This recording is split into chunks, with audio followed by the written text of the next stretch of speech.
Good Thursday evening to everyone. It is good to see you, and it is good to be seen by you. This, of course, is a regularly scheduled broadcast of the Delver's Dungeon.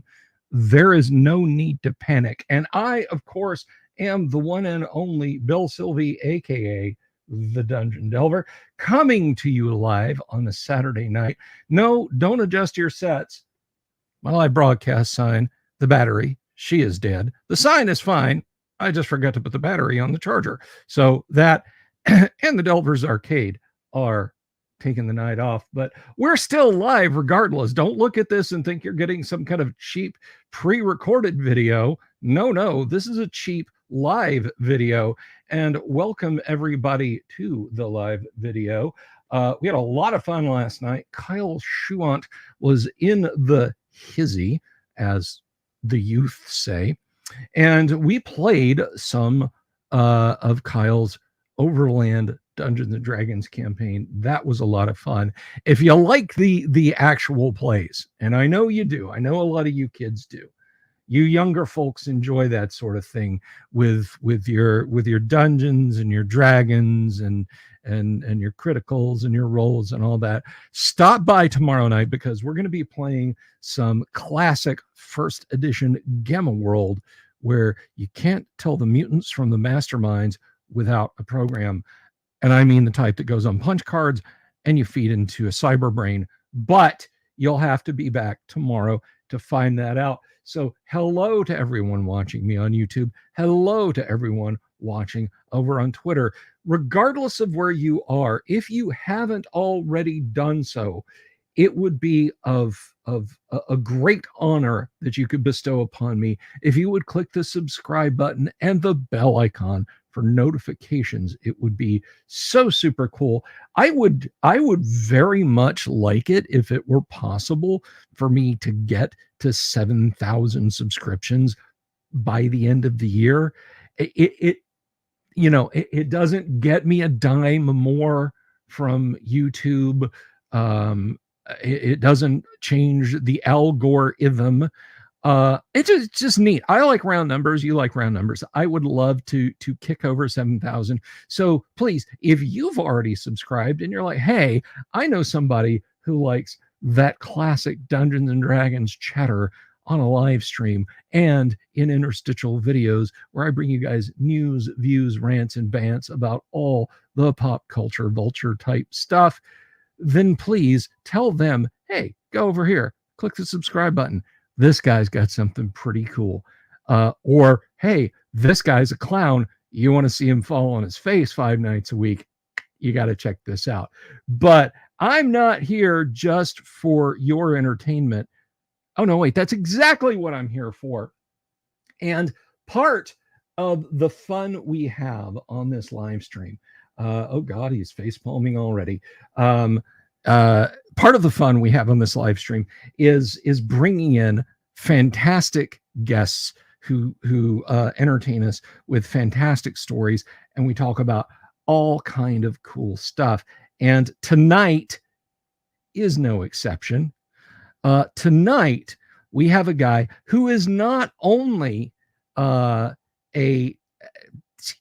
the word chief historian for all things Dungeons and Dragons, classic Dungeons and Dragons, can be given anyone, it's tonight's guest.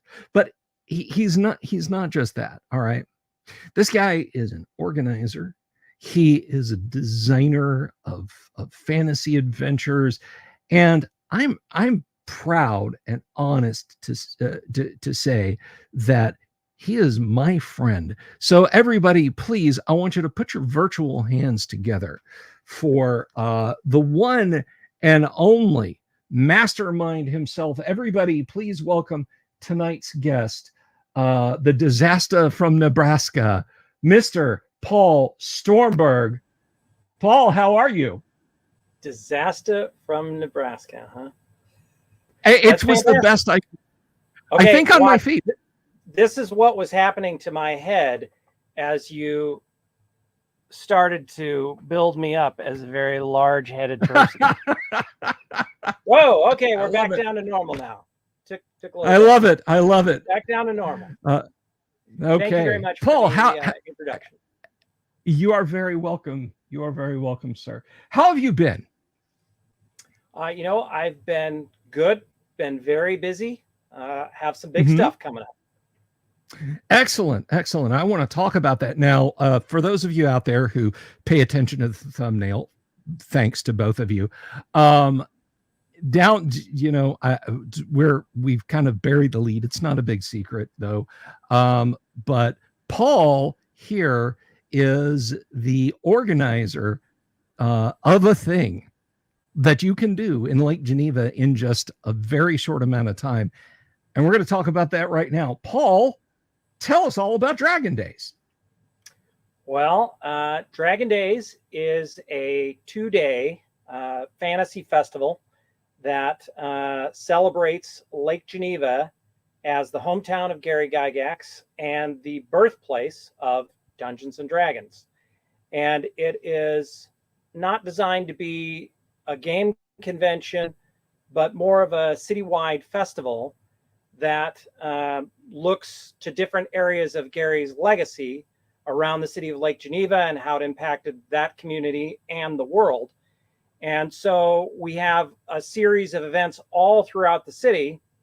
And last year we had sort of our inaugural test of Dragon Days, and people dressed up in costume, walked around town, shopped the local merchants.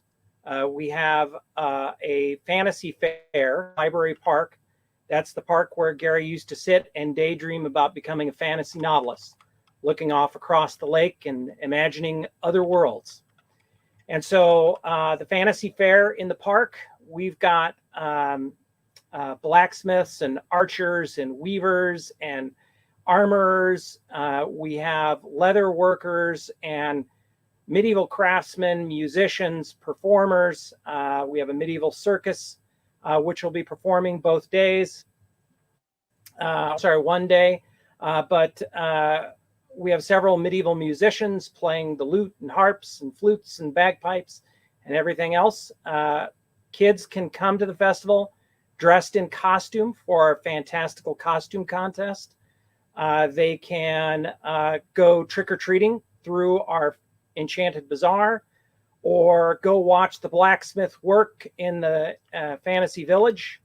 They can learn how to fire a yew longbow from an archer who will teach them how to fire arrows right there on site.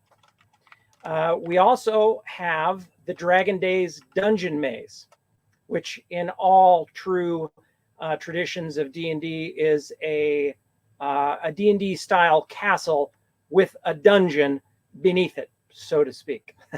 But we create a hay bale or a straw bale, as my farmer friends would say. No, Paul, it's straw. Hay bale, straw bale, I'm a city guy, so what do I know? Yeah. So anyways, we build this maze, and then we have these little cards which lie on the ground, and we get a group of 4 kids. One is a cleric, one is a thief, one is a fighter, one is a magic user, and they each adventure through, and they have to rely on each other to be able to get through the dungeon, through obstacles like pits and portcullises and glyphs and things like that. But eventually there are 4 towers which they can get to, and in each tower there is a dragon. And each of the character classes are required to defeat these dragons. And once they defeat the dragon, they get to loot the dragon's treasure hoard. And there's magic items and gems and jewelry and all sorts of gold, silver coins. I even threw a few copper in there for you old school guys. So that's pretty much the fantasy fair. And that's just one of the events. We also have events. That's just one of them. Yeah, that's just one of them. So we also have at the Geneva stage, which is the Geneva Theater, where Gary used to go and watch matinees. We are showing we're showing the D&D Saturday morning cartoon all throughout the day, and we're also screening a couple of the D&D movies. And later, and then we also have kids activities there at the theater as well. And so there's lots of activities there at Geneva Stage. We also have a fairy tale storybook reading where I get some of the more grandfatherly-like figures of the role-playing game industry. Mike Carr and Harold Johnson and Scott Douglas and a few other grandpas in there. I'm trying to get Tom Wham to come in. He's the most grandpa-ly of all of them. So we get them Very nice. to read. We get them to read one of Gary's unpublished books, and it is a children's story called Ruko, the Smallest Samurai, and that is based on the bedtime stories he told his children, Luke and Ernie, and Heidi and Elisa and Cindy. And those are the bedtime stories he told them every night. Well, he created a series of children's book that he had hoped to publish.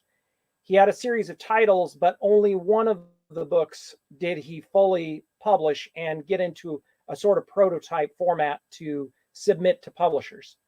So we have our celebrity readers, ex-TSR employees.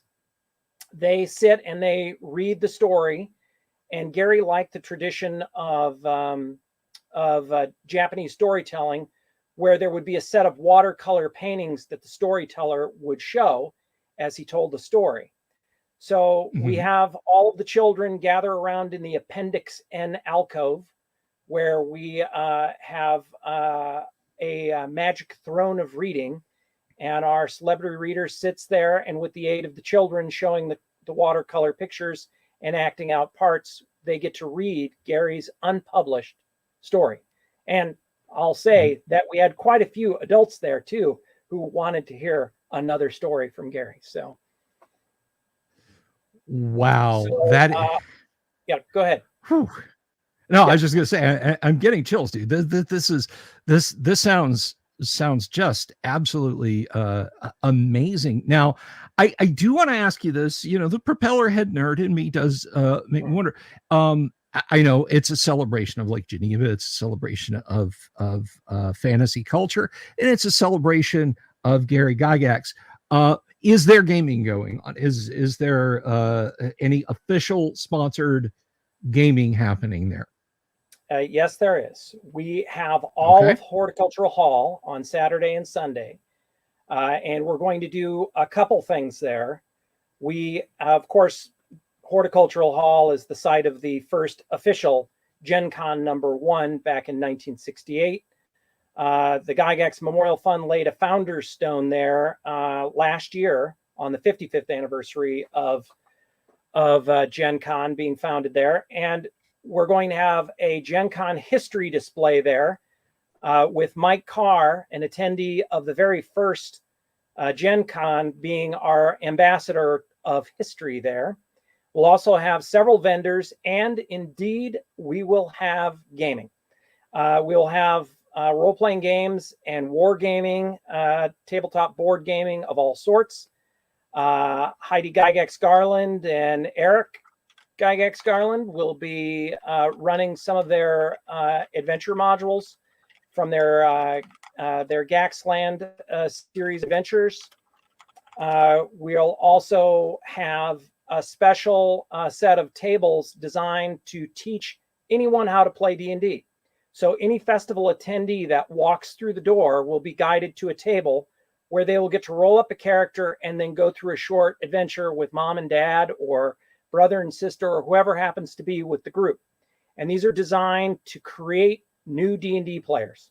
And so anybody, no matter what their experience level, gaming experience, can walk right in and have very friendly, knowledgeable game masters teach them basic D&D, essentially. That's awesome. And you're packing all this into 4 days, right? No, 2 days. 2 days. You are insane. And I absolutely love that. It is Saturday and Sunday from 10 a.m. to 5 p.m. each day. And so, and that's not all. We also, but wait, there's more. There is more. In fact, And we will have 330 Center Street will be open to the public. All of you folks who want to check something off your bucket list, you can visit the house where Gary Gygax typed up D&D and test played D&D and played the very first game of D&D. And in addition to seeing a historic video on 330 Center Street, you can go and sit in the office at a desk just like Gary's in front of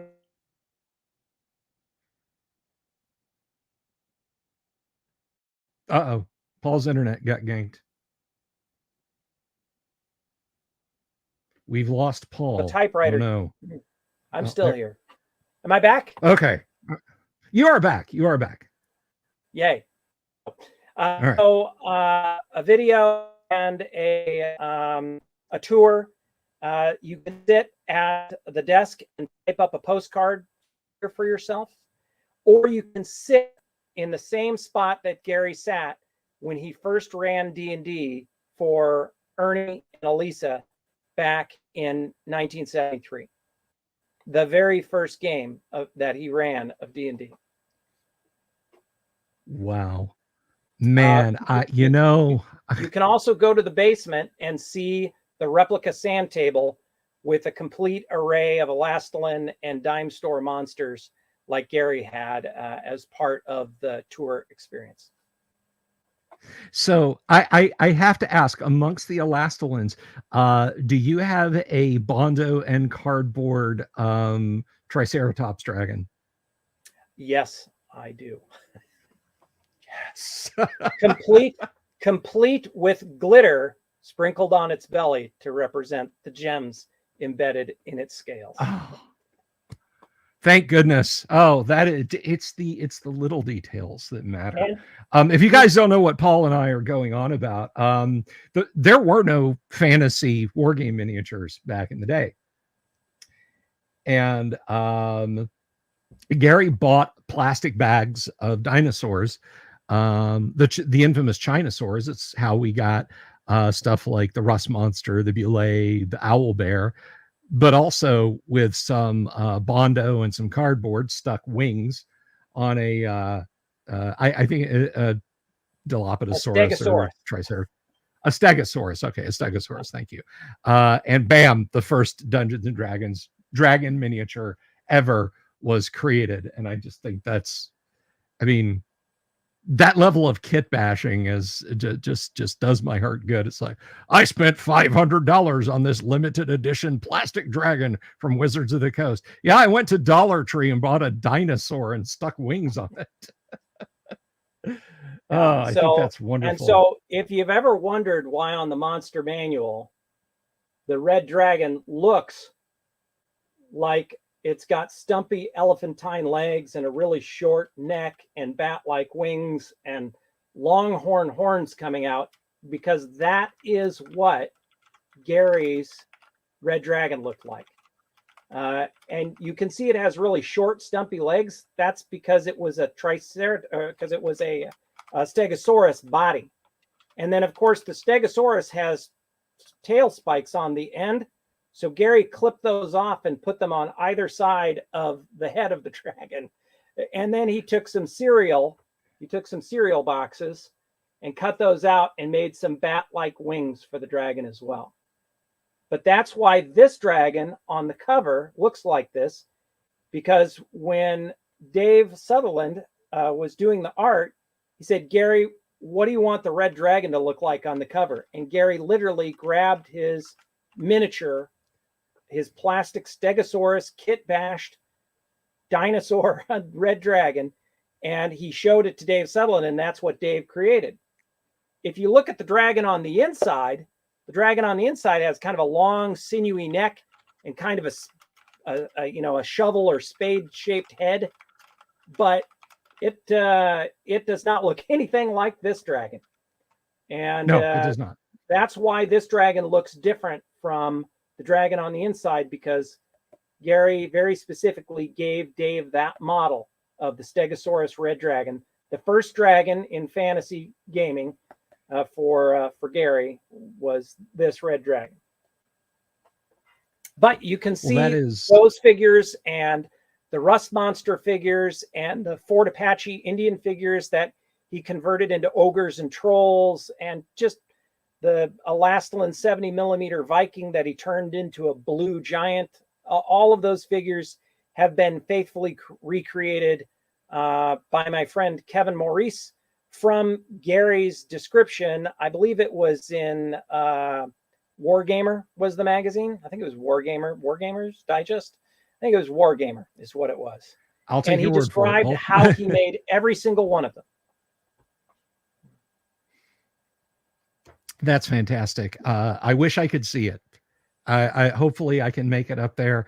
I'll get close. I'll be in the 7 ring. I will be up there for EggCon next fall or next summer, but I do want to come to it though, because it sounds like an absolute blast. And people have been asking about a few details here. So I'm going to share up the website. This is it. It's dragondays.org, which is linked in the description below. You guys can check that out. So now I will point out the website's saying 3 days, 27th to 29th. But you say that it's is because we just have the opening ceremony, and Friday is the only event on Friday. So okay, all right. We try not to stress 3 days, but I got you. The full festival days are both Saturday and Sunday, but we do have a 1-hour opening ceremony where we'll have potions and dragons for people to eat. And we'll have a couple of speeches, and the mayor of Lake Geneva is supposed to be there. And so it'll be a nice event. That is wonderful, man. That is absolutely great. Now, if you don't mind, Paul, if I click on because some folks are asking about the price, or do you have that? I can tell you what the price is. So, okay. All right. So basically 12 and under. So children 12 and under are free. Anybody 13 and up, the price is $20 for 1-day pass, or $30 for a 2-day festival pass. The opening ceremony is free, but this pass gets you into all of the venues, all of the gaming, the fantasy fair, the Dragon Days Dungeon Maze. It gets you into the Geneva Lake Museum, where the Wizard of Lake Geneva exhibit is by Gary Gygax, and our fantastic creature column, which is a sort of column that's painted up with all the different size creatures in the D&D game, so your kid can pose next to it. We also have the fairy book story time at the library. So you get access to all these things, the movies and at Geneva Stage and the Saturday morning cartoons. And 330 Center Street. So all of those things you get to do, and it will be really hard to get them done in 1 day. It'll take most people 2 days to engage in all of the activities. And so for $30 for 2 days of activity, it's a pretty good deal. That is a really good deal, man. I mean, these days, $30 doesn't get 2 people fast food these days, and you're giving a full weekend of entertainment and history and everything else. And honestly, this sounds like a lot of fun. Now, for anybody out there in the audience, if you've never been to Lake Geneva, it is beautiful in the spring. It's a little different in the winter, but I can tell you it is absolutely beautiful in the spring and summer. And this sounds like a great does it start cooling off around this time, late September, Paul? I'm a Floridian. We get winter for like a day and a half in January, so it's usually very beautiful fallish weather. We are talking in the upper 60s to upper 70s. So it's usually very nice. Last year we had rain on Saturday. But last year we were further into October. And then on Sunday, we had the most beautiful October day, one of the top 10 of my life. It was just a beautiful day, blue sky, clear sky, crisp leaves blowing around the fantasy fair, and tons of families and children out there, especially the Dragon Days Dungeon Maze. Boy, the kids really love that. Last year, we only had 7 days of advertising, and we had 280 attendees. And that was 180 adults and then 100 children. So remember, children 12 and under get in for free. So if a mom and dad come in with their 2 kids, 12 and under, it's $40 for the day, or $60 for the whole weekend for the whole family. So it's an incredibly good deal. I mean, just to get into the Geneva Lake Museum normally is $12. Mm-hmm. To get into the birthplace of D&D, you have to do that by an appointment. Horticultural Hall, you can't get into Horticultural Hall. It's closed all the time. It's only open for weddings. So, and of course, the Geneva stage to watch movies or cartoons or kids' activities, all of this stuff is all included for that one festival pass price. Wow, that is a heck of a deal, Paul. And I mean, yeah, I wish I could guys, get up there. All right, it's just, I mean, time-wise, it's just right over there. You absolutely got to do this. You owe it to yourself to check out Lake Geneva and all this cool stuff that Paul is bringing here. And because it's like you said, it's a celebration. Really, it's a celebration of fantasy, of Gary's love of fantasy. And, I will ask about the pricing now. It's free for kids 12 and under. What about guys like me who are mental 12-year-olds? Can I still get in for free if I make it up there? Well, Bill, we still let you get your face painted. And that's worth the price right there. I'll pay. And you can go through the Dragon Days Dungeon Maze. It doesn't matter that you're so tall that you'll be able to see the layout of the maze. Hey, I can't help it if I have permanent wizard eye on when I'm in your dungeon, Paul. But I mean, think about it. They'll let you hold an English yew bow and fire it. That just it sounds like an absolute blast. I'm going to put the link up here. You guys, be envious and look at the website and check that out. Even if you can't make it, it's definitely worth checking out. And so, look, I'm going to put you on the spot though, Paul, because I want to talk to you about this, guys. The website is linked there, but there will be other stuff coming up later, because you told me absolutely the most heartwarming story about the first Dragon Days and a particular family and a particular youngster that went through the dungeon maze. And I would like, is it okay? Would you tell it to the audience? I'll try to tell it without crying, but I usually get pretty emotional about it. But I won't promise that I won't. So this may be like the Jack Parr show when like Paul and I are both crying over some heartwarming story. So I'm just going to yuck it up. And we're going to get This is your kindergarten teacher from St. Margaret Mary. Okay, so all right.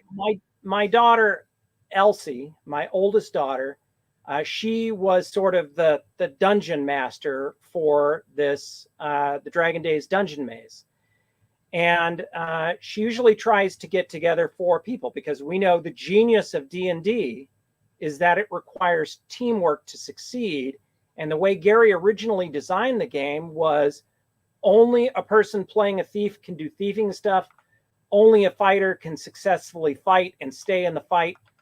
Only the magic user can do magic, and only the cleric can heal. So everybody in a D&D game has their role. And if one of those is missing, if you go on a dungeon adventure without a thief, good luck. you go on a dungeon adventure without a fighter, oh, good luck. If you go on a dungeon adventure without a cleric, well, you're probably not coming back. But you see my point. Yeah.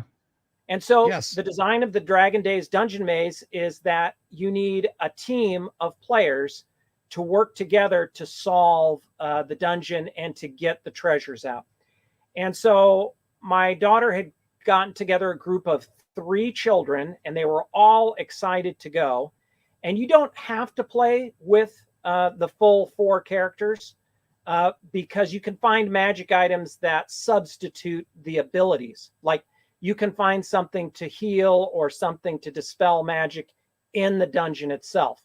So you can get by without all the character classes, but there was a girl, a little autistic girl who was there. She was very quiet. She didn't like to be around groups of other children. It made her, it frightened her. It made her nervous. And she was just very quiet. And she was kind of watching my daughter sort of do her Pied Piper thing and work her magic at the entrance to the dungeon maze, getting this group of adventurers ready.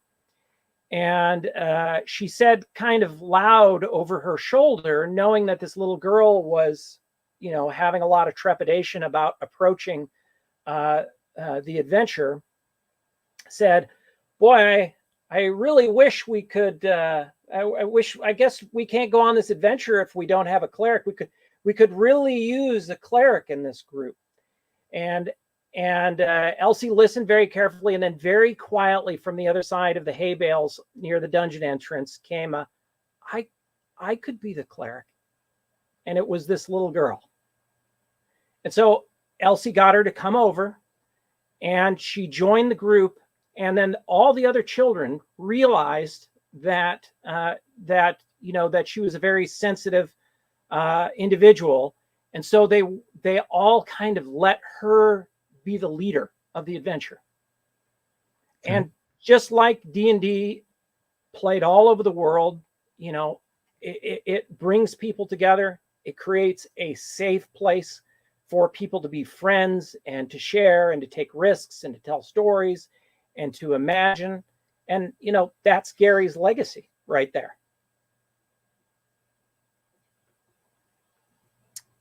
That is, man, that is really special. And she had a lot of fun going through it, as you told me. Yeah.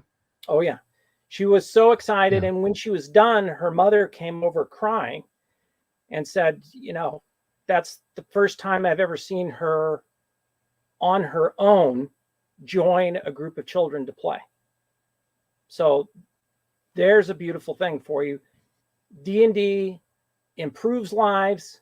D&D saves lives. D&D just makes life better. It's just a great game.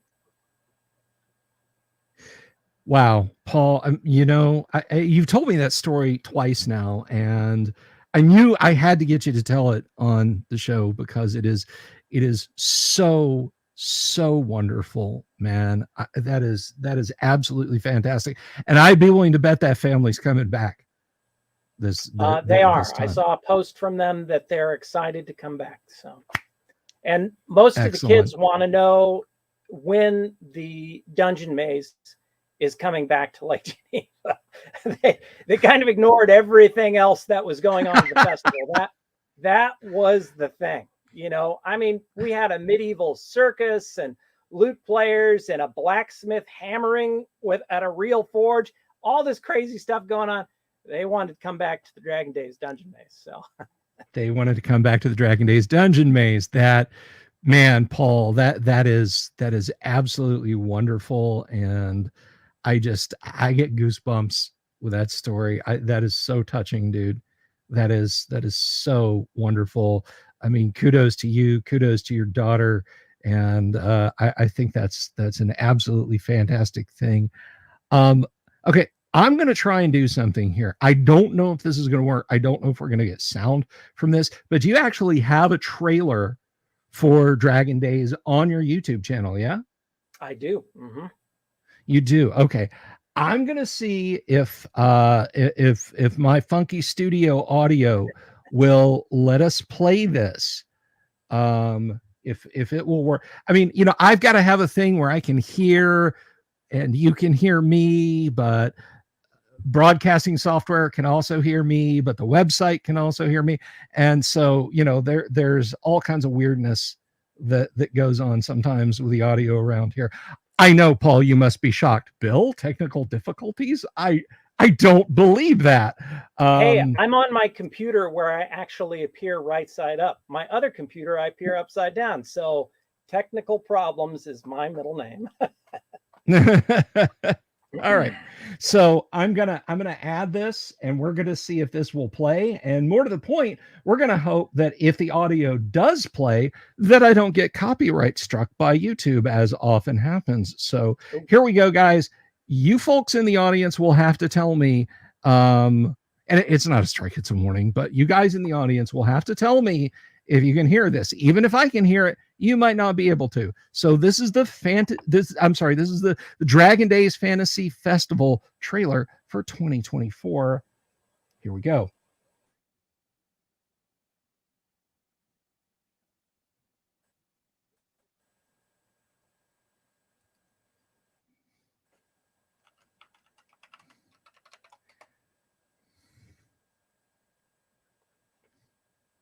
I see it.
Okay, folks, I know the audio was gerbust on that. I'm gonna share the link right now.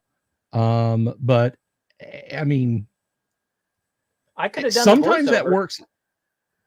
Sometimes that works, and sometimes that doesn't. But there you go, guys.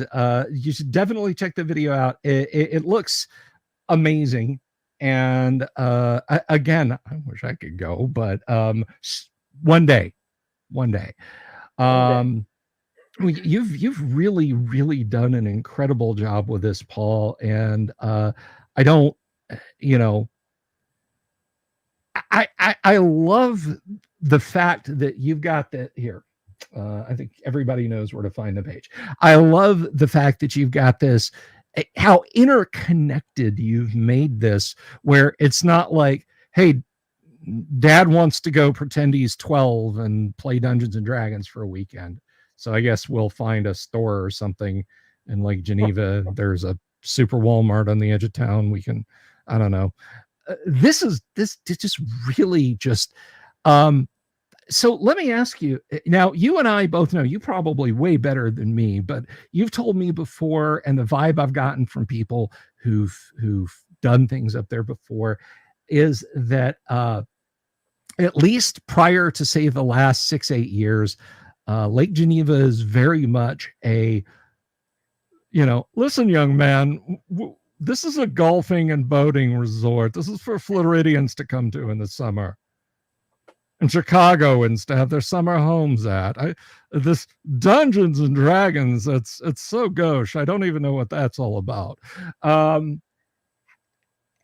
When you talked about doing this festival, I mean, obviously there has been a sea change in Lake Geneva, and I've done videos here on the channel, interstitial videos, about what you guys have done, with just even the little things like the bench, the table, Gary Gygax Day being enshrined July 27th permanently now in the town charter.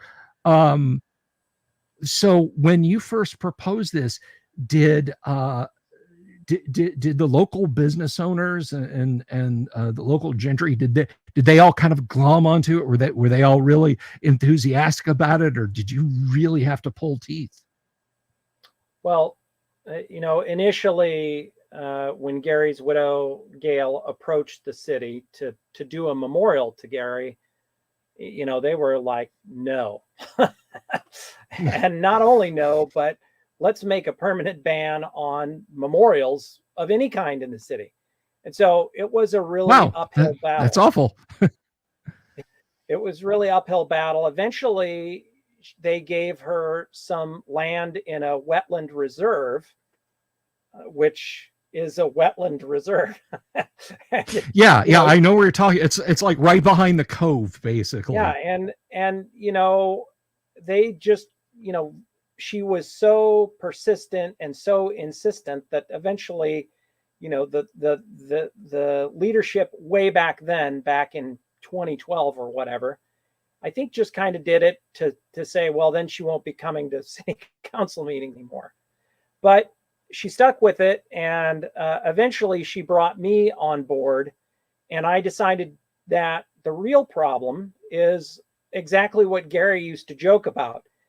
Gary used to joke that a prophet is never recognized in his own country. So, which is from the biblical passage, and so he, a lot of people knew about Gary. They knew about D&D. I mean, heck, Bill, in 1984, TSR employed 6% of the population of the city of Lake Geneva. One company employed 6%. If you didn't work for the company, you knew one or two people who did. And so the largest bond ever created by the city was the bond to build the new TSR building in 1982. And so it has a significant place in the history of the city. But even so, there's a lot of other captains of industry, the Wrigleys and the Schwinns all had summer homes there. The captains of industry would come down from Chicago for the weekend. And then, of course, you have the local townies who are trying to make a living there, send their kids to school there. I mean, Gary himself moved back to Lake Geneva. His family did when he was 7 years old because they wanted to get away from Chicago and grow up in a little lake community. And so that's what it is. It's this struggle between this legacy of the millionaires coming from Chicago and summering there, and the townies who needed to live there all year round. And the townies don't want tourism, but they need tourism. And the wealthy people don't want tourism. They want a good view of the beach, and they don't want it to be crowded. But it's just unrealistic to keep that vision of it being a sleepy little lake town. It's only an hour away from Chicago. It's going to be busy. That was what I came into in July of 2019 when Gail first brought me on board. And I realized that the town knew about Gary, but they didn't understand what his legacy was and what his contributions were to the city of Lake Geneva and to the whole world. I told them, you know, if the person who had invented chess lived in Lake Geneva, there would be a park in the shape of a chessboard with 10-foot tall chess pieces. You know, it would be a big thing. But here, Yeah. kind of the seventh type of tabletop gaming, you know, came to exist by a guy who wrote it and published it right there in this little town. So we did a series of initiatives which put us on the front page of the paper every couple weeks for a whole year. It was the Gary Gygax Day dedication, the park bench dedication, laying the founder's stone at Horticultural Hall, putting in the Appendix N library, the 100 books that Gary felt were influential in the creation of D&D and the form that it finally took, and getting the Wizard of Lake Geneva exhibit featuring Gary's life and legacy in Lake Geneva and the creation of Dungeons and Dragons, and you know, the birthplace of D&D, the place where he wrote the game. All of those efforts, all of these initiatives were meant to educate the town. If you see on the front page of the paper for a whole year, Gary Gygax created D&D here, and everybody in the world knows about it. The Chicago Tribune came down and did an article and said D&D was written and published in Lake Geneva. Why no statue in the town square? And that was literally how I ended every speech that I gave to city councils and the park board and the planning committees and the committee of the whole, all of those groups. And eventually they came to understand that Gary's legacy was important, but it was important to the city of Lake Geneva, but it was more important to the entire world. I mean, one of the things I said was people have their favorite P.O. box in Lake Geneva.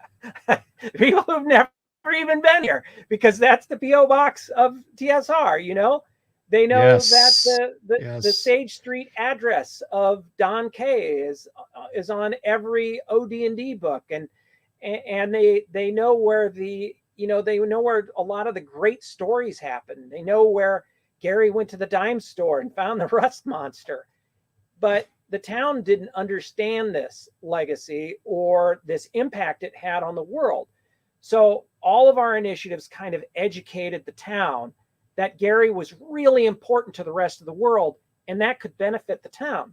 Our model for all these initiatives was that it would bring $3.6 million of economic impact to the city over a year, $360,000 of direct economic impact to the city, right into the city coffers from parking and room tax.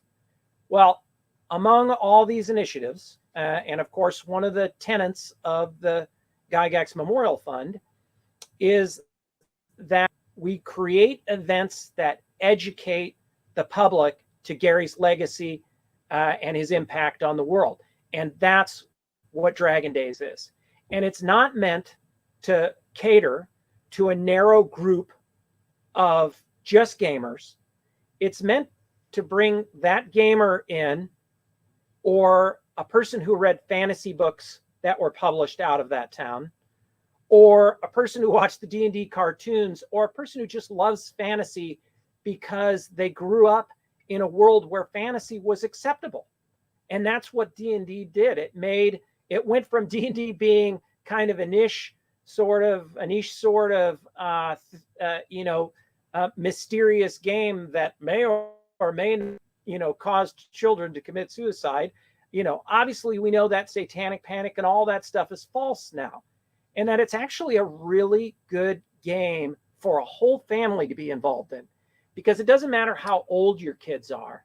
My 21-year-old, my 16-year-old, my 15-year-old, my 22-year-old, they all come back home and they sit around a table with their mom and dad and play Dungeons and Dragons.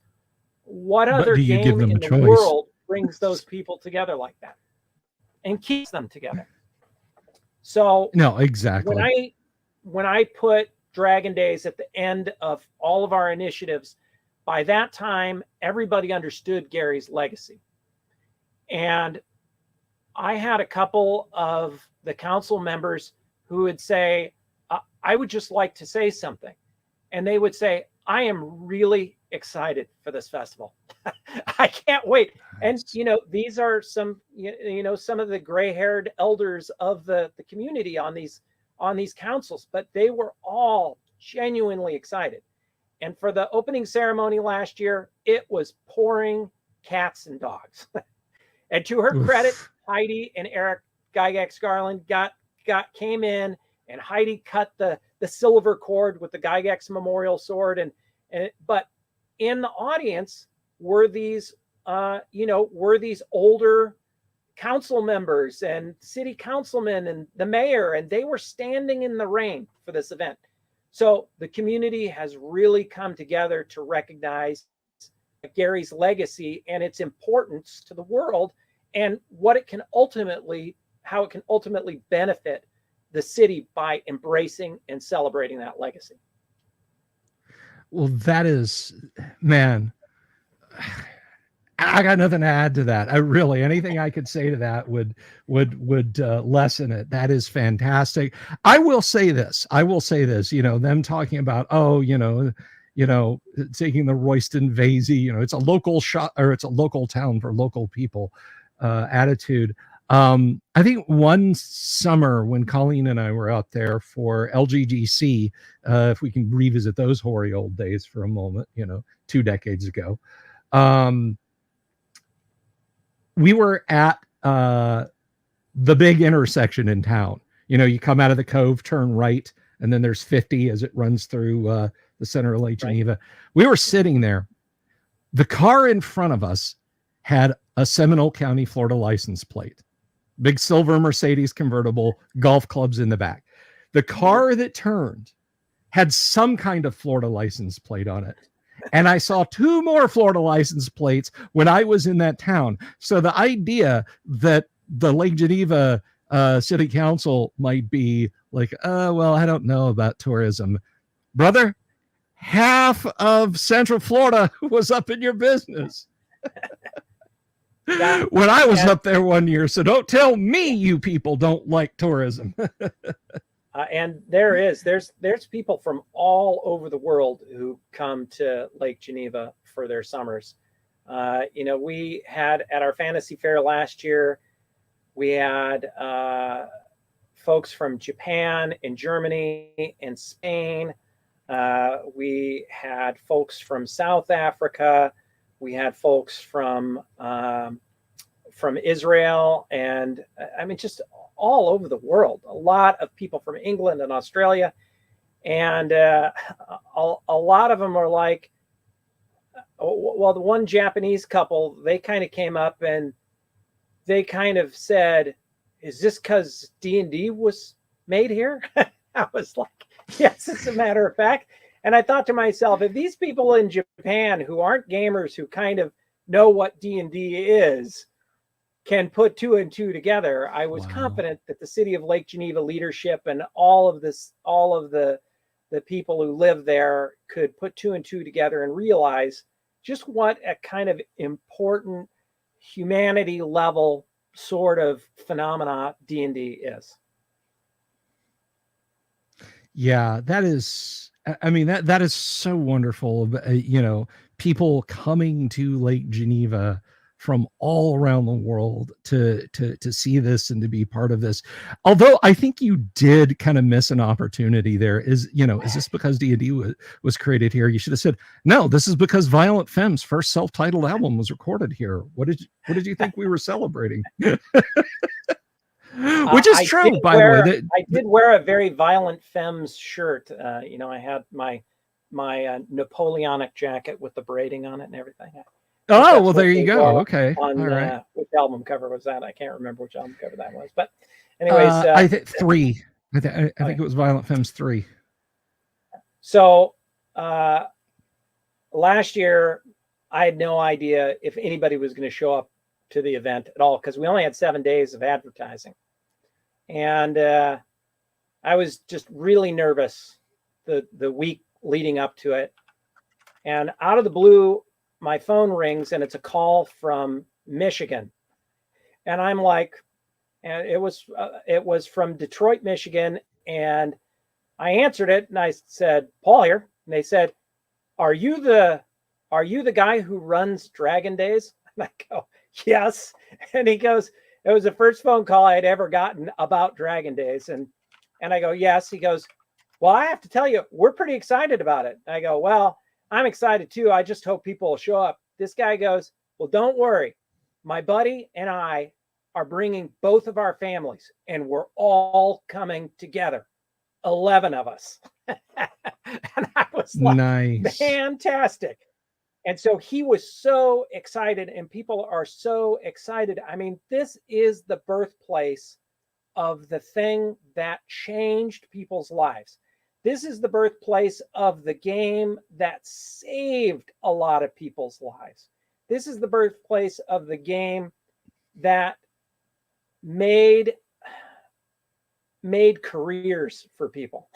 I mean, it's an incredible game and it's an incredible legacy. And that family showed up. They showed up for the tour at the birthplace of D&D. They were all dressed as the Fellowship of the Ring. The kids were hobbits. The little kids were elves. The father was Boromir, and the other father was Aragorn. One of the wives played Arwen, and one of the wives, who was pregnant, wore an angel outfit and said, "I am Galadriel." It was amazing. And here they're walking around town completely dressed as the Fellowship of the Ring, going into the movie theaters, going and having dinner here and eating lunch there, stopping in for a hot chocolate here. It was a fantastic family experience. And that's what we want people to know, is that the legacy of D&D is a great family and friend game. I mean, where was D&D created? A lot of people say D&D was created in the basement, but it really wasn't. The first game was played right on the Gygax family dining room table with Ernie and Elisa and Gary. So D&D was really born at the dining room table, surrounded by family, friends, and loved ones. Yeah. Oh, yeah. Yeah. And you know, it's funny. A few weeks ago, I had Rob Kuntz on the show, and I asked him, or he was talking about playing D&D for the first time. And I said, "Oh, were you guys gaming at the sand table?" And there's this long pause. And he goes, "Everybody asks about that damn sand table. No, we were upstairs at the dining room table. I mean, sure, we went down there and played but no, we played at the dining room table." He was quite strident in where they played D&D, and that it was, in fact, at the dining room table. So I think that's when I told that story, I was running a game at GaryCon, and there were a couple of celebrity players there. And Vince Vaughn kind of cornered me and said, "You know, actually, D&D really was born in the basement." I was like, "What? What are you talking? Okay, I guess so." Oh man, what are you gonna do? What are you gonna do, people? You know, it's funny. He's very charismatic. I don't want to get sidetracked because we want to talk. We're staying positive. We're talking about positive things tonight. But so many things, easy to remember things that I don't mix up the details on, that you've told me about D&D, because you have spoken to the people who were in the room at the time, and I relate to people, and they me go for a second and say, "No, I read in this book that it was," and I'm like, I'm not trying to alpha geek you, but okay, all right, sure, okay, sure, absolutely, all right. If that alpha geeking is the thing, you go, actually. See, that's I don't need these. These are clear plastic, Paul. I just Actually, You can still push them up, though. Actually, I can still push them up.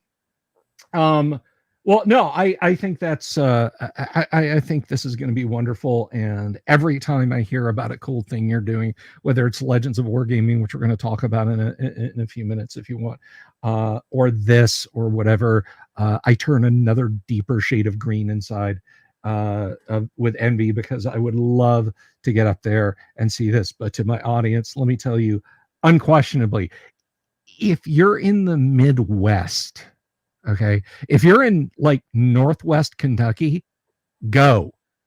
Okay, if you're in Eastern Montana, go. If you're in either of the Dakotas, go. If this was happening in Atlanta, I would tell Colleen, hey, Colleen, we're driving up to Atlanta. Okay, that's what we're talking about distance wise. If you're in the Midwest, so go. Do not. I understood that reference, Vincent.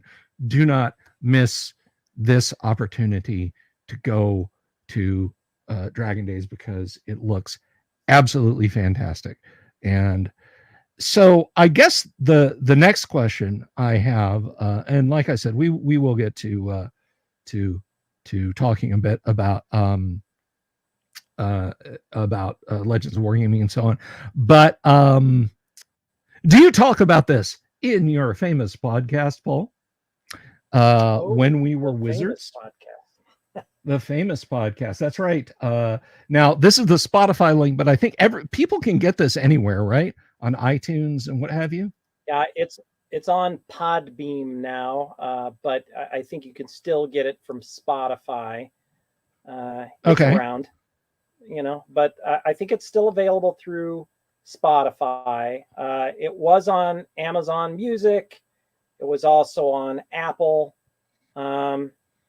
Music.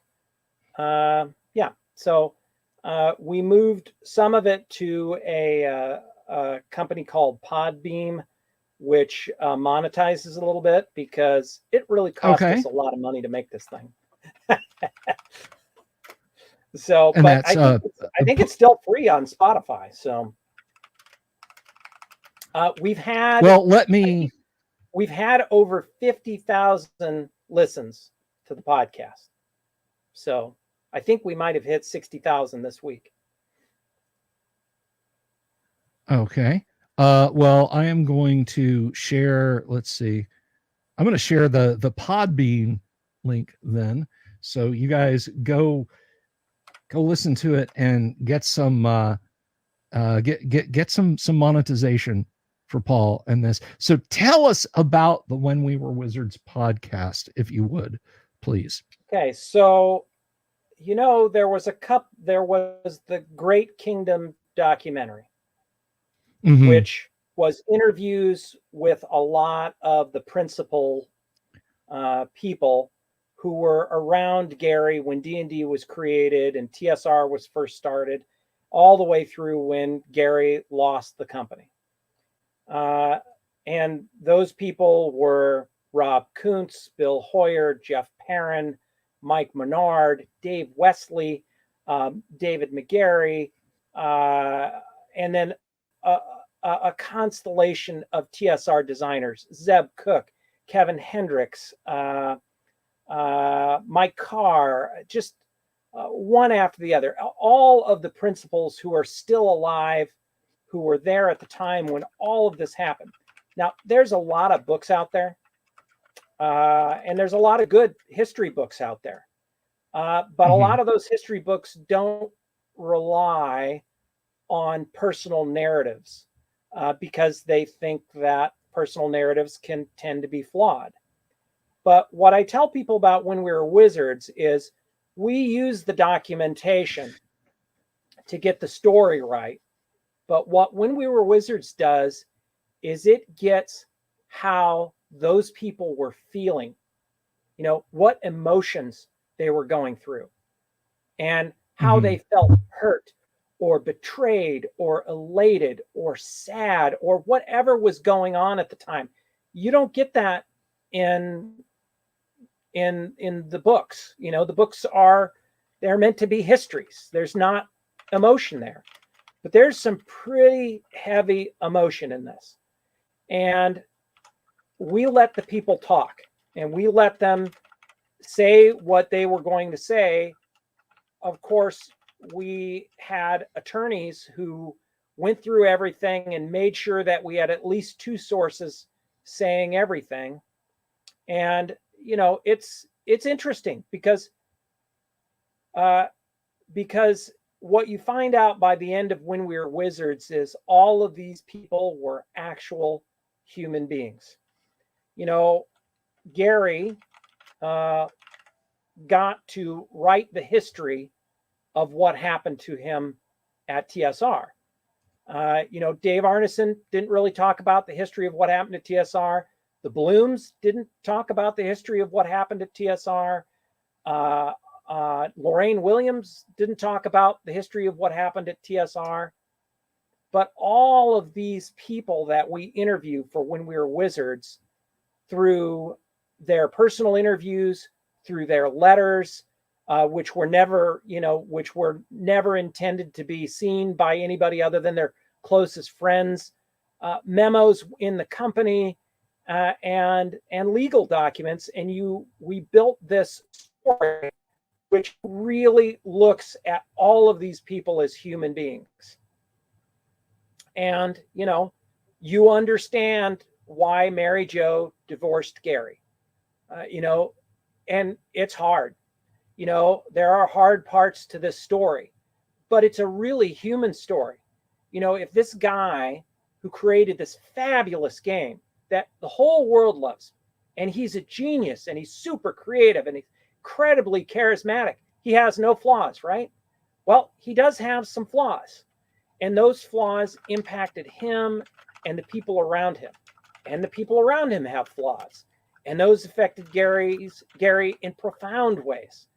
And so if you're interested in finding out what it was like to be a human being during that time and to go through this amazing creation of the game, to the struggles in the courtroom, to the broken relationships, to the deep friendships, to the broken friendships, to the end of his marriage, just all of these things, you really see Gary as a human being. And when I started this, and I was an inveterate Gary Gygax fanboy. I mean, I really am. I really hold Gary in really, really high esteem. It's, you know, short of my father and mother, you know, what adult person had the most influence on you in your life? You know, it's Gary Gygax. And so here's this person that I idolize. And, you know, people say, well, don't meet your heroes because you'll be disappointed. Well, in this podcast, I have thoroughly met Gary. I've thoroughly met how his life went. And I still really admire him. He's still an incredible person. But now I know he was a human being just like me.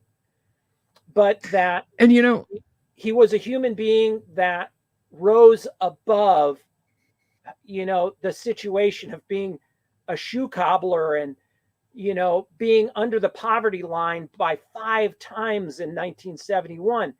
And still, somehow, he came out of this just abject poverty to create something that changed the world through all these trials and tribulations.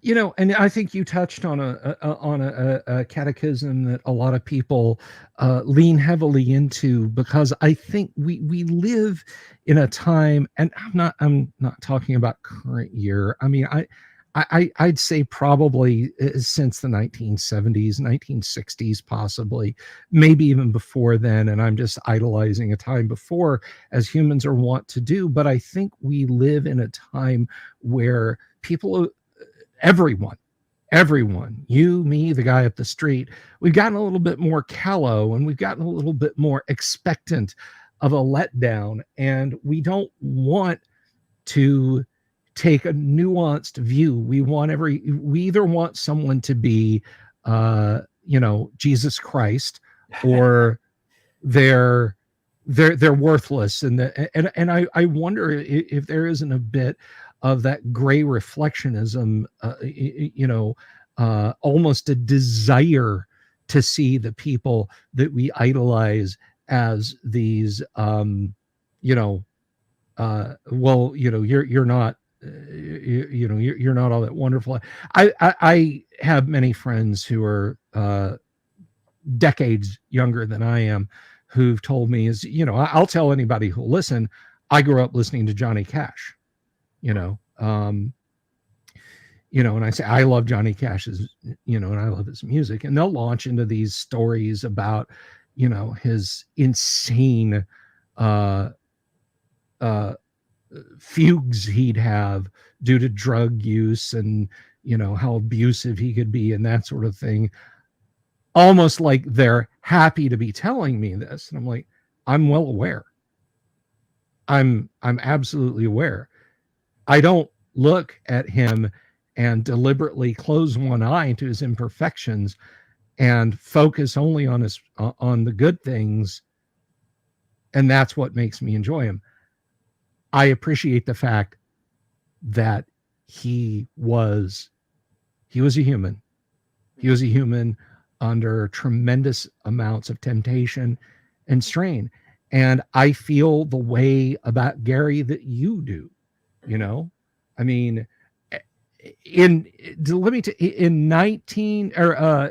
2002, when I reached out to Gary and said, can I interview you for my website? And he said, yes. If you had told me, oh, by the way, Bill, he can walk on water, I would have been like, well, of course he can. He's Gary freaking Gygax, of course he can. And the more I've gotten to know about him, the more, which is a scintilla of what you do. I'm not putting myself on the same stage as you, but I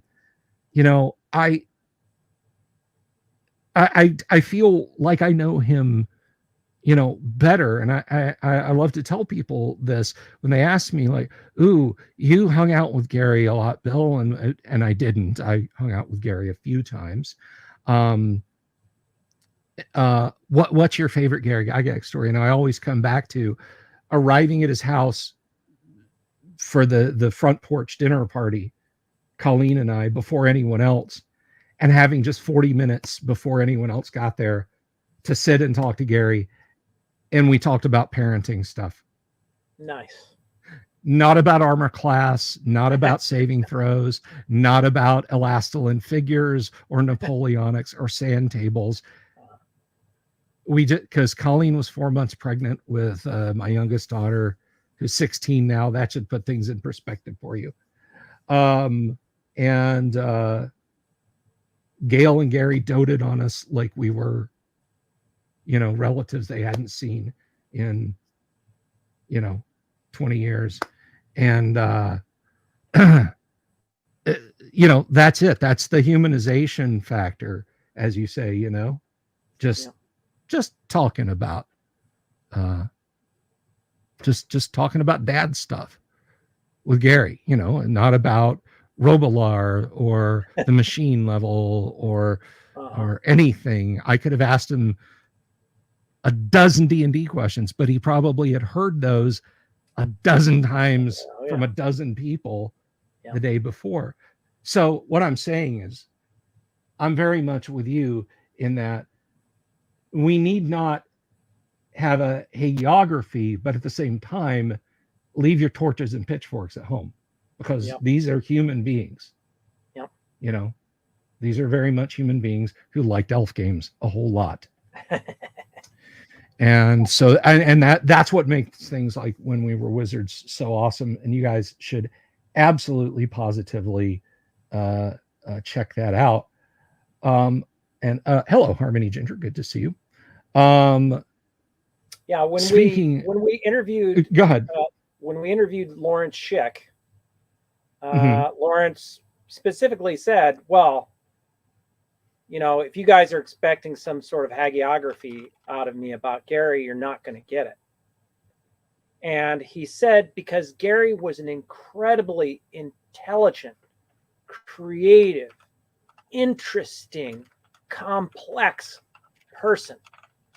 And to paint him up as this sort of Godhead, immaculate form was a discredit to the complexity that Gary was, and to think that that complexity lets you understand how Gary created what he created, and why he created what he created, and why he was so charismatic, and why he had a flaw or a strength, why he loved his fan base so much. All those things are in here, but you have to look at the complex, real human being, and you can't just look at the hagiography or, you know, a glossy painting and say, there he is, the god of D&D. Well, and that's, you know, that is the beauty and the strength of what you do with this podcast. And you know, any of the old Gygax interview you guys want to use, just let me know. just let me know. It is a great interview because Gary is very relaxed in it, and that's when Gary really shares his pearls of wisdom with you. Yeah. You know, and we had like 20 more minutes. I like the software crashed because this was the days of Windows XP, or maybe even mid 98. My God. But we Win talked for 98? another. Good Lord. Win 98. You were second alive edition. back then? I remember installing EMM 386, Paul. I was there, Paul, 3,000 years ago. I remember it. But no, we had about 20 more minutes of non TSR history stuff, and we talked like college football, pro football, that sort of thing. That's the stuff that people have deprived themselves of with Gary, because just like in the When We're Wizards podcast, Gary was a lot more than D&D. I mean, he was a lot more than D&D, and unfortunately, he was viewed through that lens all the time. And so, like you said, I mean, my biggest regret, knowing Gary for as many years as I did, and having phone conversations with him, and sending letters, and exchanging letters, and sitting at conventions and sitting at porch parties, all those times I only talked to him about gaming stuff. I never talked to him about family or religion or history or war. I mean, I just didn't talk to him about that stuff. And that is my biggest regret, having known Gary, but not getting to know Gary.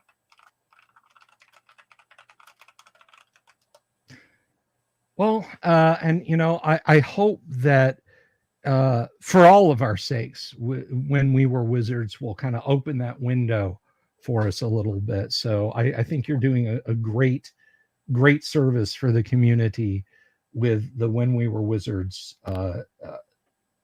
podcast thing. You know what? That term has been in nomenclature probably since 2000, and it still sounds weird to me. Podcast. Podcast. But it sounds like codpiece, just a little bit more polite. I never thought that, but I did now, and now it's stuck in my head forever. Thank you, Paul. See, now it'll be easy for you to say, because I know you like to say codpiece. Anyway, speaking of glossy painted pictures, before we move on to the next big subject, Paul, would you move about a foot to your right, please? Just you're right. You're right. Folks, do you see that? Do you see that? That ain't a reproduction, boys and girls. That's it. That is exactly what you think it is. If you grab one off your bookshelf, that's the oil painting right there. You can come back now, Paul. I had to mention it, and I had to find a good place to mention the Sutherland painting behind you on the wall there. in all of its. It was sitting in Dave Sutherland's sister's house behind my children's pediatrician's office. And I went there. I went to that pediatrician's office. I saw that house for, I don't know, 10 years as I took my kids to the pediatrician. But that was sitting in the basement, leaned up against the wall in the basement of that house for all those years. I was so close to it. Had I realized it was there, but I didn't realize it until I got to know Dave Sutherland in 2005. So that is a glorious piece of art. And I mean, it's real. It exists. Me and 60 million other kids in the 1980s know what that is. And you have got it. You see the shield? See the shield? Yeah. Yeah, I see on your sword. Yeah, and it's over here, right on your on the sword's cross. I'm pointing to my screen like anyone can see my finger. I'm doing backwards and this sort of thing. So yeah, so you guys here. Let me see if I can bring this in. Yeah, so look at Paul's right shoulder. Paul, not Paul, you're right, but Paul's right shoulder. Not moving. He has on the cross piece of the sword is the shield standard that's in the painting. So that's the first time I've noticed that. You got to tell me about that piece now. You got to tell me about the sword. The sword? The sword is the Gygax Memorial sword. That's what we've used to dedicate every one of the initiatives up in Lake Geneva. 8 initiatives. And instead of cutting a ribbon, which my son informed me was lame, to use a giant pair of scissors. Okay. And I had to step up my game. My daughter had a sword which she found in an antique shop and asked for it for Christmas. And then she went off and moved off and it got kind of left at the house. Well, I repurposed it as the Gygax Memorial sword. Sometimes I call it the silver sword of dedication as well. But instead of cutting a ribbon, I decided, a la D&D, that we needed a silver sword to cut the silver cord. And so every dedication, we would take a string of teal garland, right, silver garland, and that was the silver cord. And then we would take the Gygax Memorial sword or the silver sword and sever it for the dedication ceremony. So that has been used in every dedication ceremony, and it will be ultimately used in the final dedication ceremony of the memorial when it is finished. So,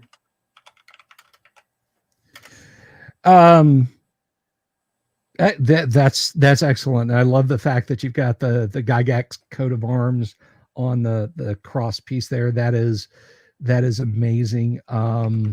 Sorry, I'm just answering a question. Yeah, don't worry, behind the shield being on. So you know the story about the shield on the DMG cover, right? I know that it is one of the Greyhawk Kingdoms. It's modified, one of the Greyhawk Kingdom coat of arms. Facts. And Gary asked, I'm sorry? Facts. I think it's facts. I think it's facts. But I think facts is okay. just the 3 diamonds. But Gary and Dave Sutherland said both that it was some sort of heraldry of some Gygax in the past. And okay. Well, I will. The blue band represents Lake Geneva in Switzerland. Oh, okay. Well, that is very cool. Okay, so this is about the best that I can do. Let me see if I can add this real quick here. Please to be ignoring the other shields audience. Let me see. There you go. It's in the middle. If you spy that, everyone, you can see it's in the middle there. Facts. So yes, that is an original piece of Greyhawk heraldry. I do have to answer my co-host. He's lurking out in the audience. What did he say? I agree with kicking puppies and pineapple. Oh no, that's not it. Wait a no, second. he says D&D would be good whether or not Gygax kicked puppies and put pineapple on pizza. So. Well, I think But D&D is good because of the complex, intelligent, interesting person that Gary was. It's just all there is to it. He brought so much to the game that just came from his life experience, from his love of movies, from radio, from television, from movies, from books, from poetry, from art, right down to little plastic toys that he found on his cryptozoological expeditions to the Schultz Brothers dime store in downtown Lake Geneva.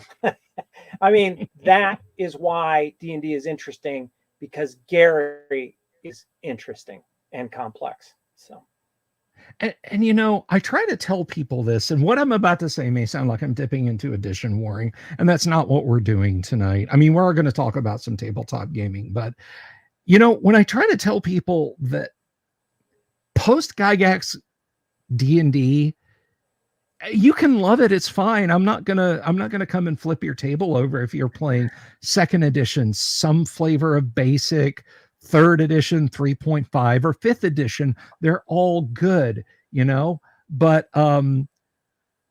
you know, there's an organicness to OD&D and AD&D where you feel like, you know, I've likened the Dungeon Master's Guide to being in the city of Greyhawk. You know, you just meander, and you never know. You know, just pick it up and flip through it. Stop flipping and start reading, and you're going to find something fascinating. You know, maybe you've walked into a blind alley and are confronted with the city encounter charts. Maybe you've wandered out into the countryside and risk becoming lost. Maybe you found a bag of gems and you have to evaluate them, or a magic item and you don't know what it is. It's so organically put together. It grew. It wasn't designed. You know, people talk about this in classic D&D is bad design. Well, it's because he wasn't designing, he was cultivating. Am I wrong with that? no, I mean, that is totally it. He was cultivating the game experience from what he loved in his life and everything around him. and Yeah. So as he, you know, he cultivated, I mean, Gary loved like Japanese storytelling and Japanese mythos, and he liked the stories of the samurai, and he was very interested in a lot of things Oriental. He played mahjong, he played shogi. He was just very fascinated with that whole aspect of their culture, and so it would have been very possible for him to create, you know, swords and samurais instead of Dungeons and Dragons, right? But he didn't do that. Instead, he took all of these disparate elements of his life, getting the magic missile from movies, getting raised dead from the Bible, and getting stuff from Conan the Barbarian, and just taking it from all aspects of his life, and then weaving it all together in this incredible tapestry, this incredible amalgam of culture. Like, you know, D&D is the great melting pot of pop culture when Gary grew up. You know, the sword and sorcery, and you know, the radio shows, and just everything. You know, it's all was just kind of put together in this stew that Gary created out of his favorite ingredients from his life, and we get this thing that everybody can find something that they love about D&D. Whether it's, oh, a paladin, that's the kind of character I want to play, or whether it's a wizard, oh yeah, be able to use magic, that's whatever it is, Gary threw all those disparate elements together and created this amalgam where everybody can connect with this game at some level. So true, Paul. It's so true. And I mean, that looping back around, that is that is what makes the Dragon Days festival so cool. That people are there and they're able to see exactly what a beautiful place and what a great legacy Gary left us with the Dragon Days, or rather with everything in Lake Geneva and Dungeons and Dragons, you celebrating it in Dragon Days. And that brings me to this point. The table, will the table be ready? No. We have found a quarry that in the United States, in Vermont, it's called Barry Granite. And we are working with a company to Archie Monuments of Watertown, Wisconsin, to place the order for the stone for the table, the benches, and the pavers beneath. Okay. And we are hoping that we will have those stone elements in place by next year. We're hoping to have the groundbreaking for the memorial this year, probably at Dragon Days. I haven't announced it yet. But then maybe for GaryCon, the first game will be played on the stone elements of the table. Perhaps we can put a tent with heaters up over it. But by next year, the stone elements will be in place, and then it's going to take a couple of years to do the bronze elements. The throne, the dragon around the base of the throne, Gary seated at the throne, and then, of course, the bronze map of Greyhawk Castle on the surface, scaled for you to play with your own miniatures on the first dungeon level Gary ever created in 1973. Excellent. I am so looking forward to that. Now this is a kind of a propeller-headed technical question about it, just because I'm interested in this kind of thing in general. But as far as you know, Bill, I am the world's foremost expert on building $1 million monuments. Well, good. I have the right person here. The like the metal work, Gary's hand and everything. Come on, that there's going to be somebody who is going to want to take a piece of that home. Oh, well, yeah. And the sculptors that we've worked with, we've taken a couple of steps to make sure that it is very hard to vandalize the statue. The back of the throne is higher so that somebody can't behead Gary. As poor Andy Gump. Poor Andy Gump has lost his head a couple of times. Oh, dear. There's a security camera, which is going to be tasked on the monument right there. And things like where Gary's hands touch the table, his thumb will be closed like this. Okay. Remember, his hand is pointing down towards the table so that the game master can have Gary roll dice for him by rolling dice off of Gary's hand onto the table. So Gary will actually help the game master roll their dice onto the table. But his hand is closed with the thumb together, and his hand is pointed down to the table, and then his sleeve rests on the table. So there are a lot of supports. And fortunately, Gary had a mullet at the time. And so we're going to incorporate Gary's mullet into a massive protective collar to keep his head from being chopped off. The iron collar of Gygax the Merciless. Literally, these are the things I'm talking with the sculptor. I go, now we got to make sure nobody tries to cut off Gary's thumb. So the thumb has to be placed in like this. And some I'm like, lunatic gamer is going to show up with a bandsaw. And Andy Gumpus had his head chopped off several times. We got to make sure his hair is long like it was in the 70s. He has a good mullet, a good thick 6 inches of bronze before they can take off his head. It's ridiculous, but it's the things you have to think of. It is the thing you have to think of. Absolutely. So obviously, it's right when you come into town. The first thing you see when you drive into Lake Geneva is a welcome to Lake Geneva sign. And right next to that, you see Gary Gygax's table right there. It's the first thing you'll see when you come into the city from the west. Wow. Okay. I thought I in my mind's eye, I pictured it as being like way closer to the center of town. So that's pretty cool. It is on the west end of town, at kind of the beginning of the beach area, on the north shore of Geneva Bay. Okay. We chose that area because that's where Gary used to skip school, smoke cigarettes, and read, his Pulp Fiction novels and Conan and Jack Vance and Cudgel the Clever and all that stuff. That's what he was doing. He was skipping school and he was hanging out down in the park, away from the library and the downtown, so nobody would see him.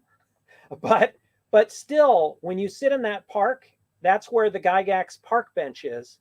We wanted to name the whole park Gygax Park because it's sectioned off by a little sidewalk.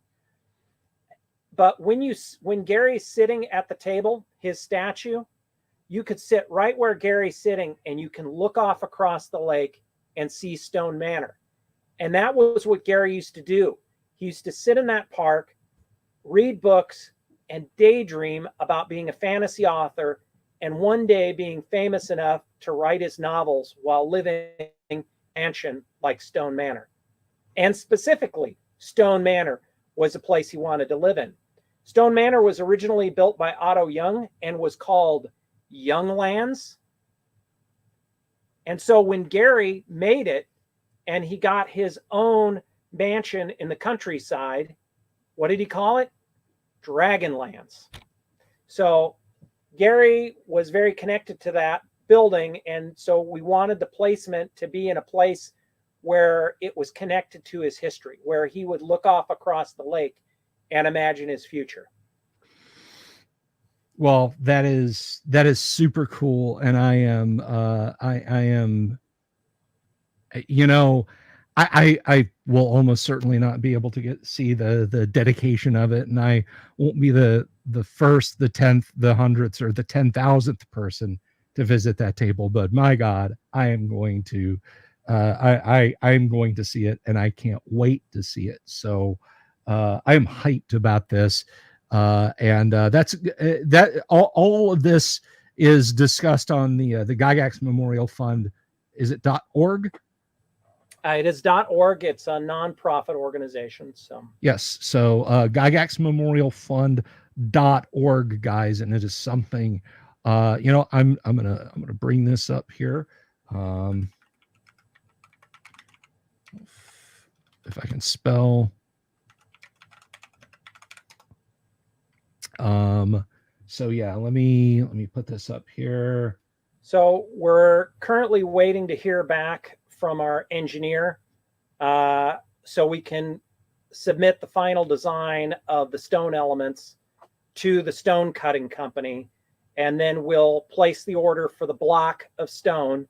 We're getting 3 blocks of stone, and then we're getting 1,052 pavers that of the same Bari granite that people will be able to get their name or their group's game or maybe their D&D character's name engraved on as a donor to the project. Well, I definitely want to know how to do that, because I want to I want to contribute to that, and you guys should too. Check out gygaxmemorialfund.org and see how you can be part of this, even if you can't make it. And Kyle warns me, and I will warn everyone else about this also. Do not spill Mountain Dew on the hand of Gygax. Who knows what powers you could unleash. Well, So don't you think it's, I mean, I just think it's, I don't know, the idea that Gary is going to have fans come from all over the world to surround him at that table and play D&D with him for generations and generations to come. I just don't think there's a cooler way to pay tribute to Gary than to just have him surrounded forever by his fans. yeah, but the only downside to just the one, Paul, is that you and I both know a good D&D session can last for hours. Can you imagine rolling into town with your group and well, we got to get to Chicago, or we got to get, we got to get to Minneapolis or whatever, but let's go to Lake Geneva and we'll play D&D. And there's already some people camped out there. I mean, what do you bring fire extinguishers with you to shoo them away with? I mean, what is a person to do? But all kidding aside, this looks really cool. That was one of the city's concerns, would be that groups of D&D players would fight over the table.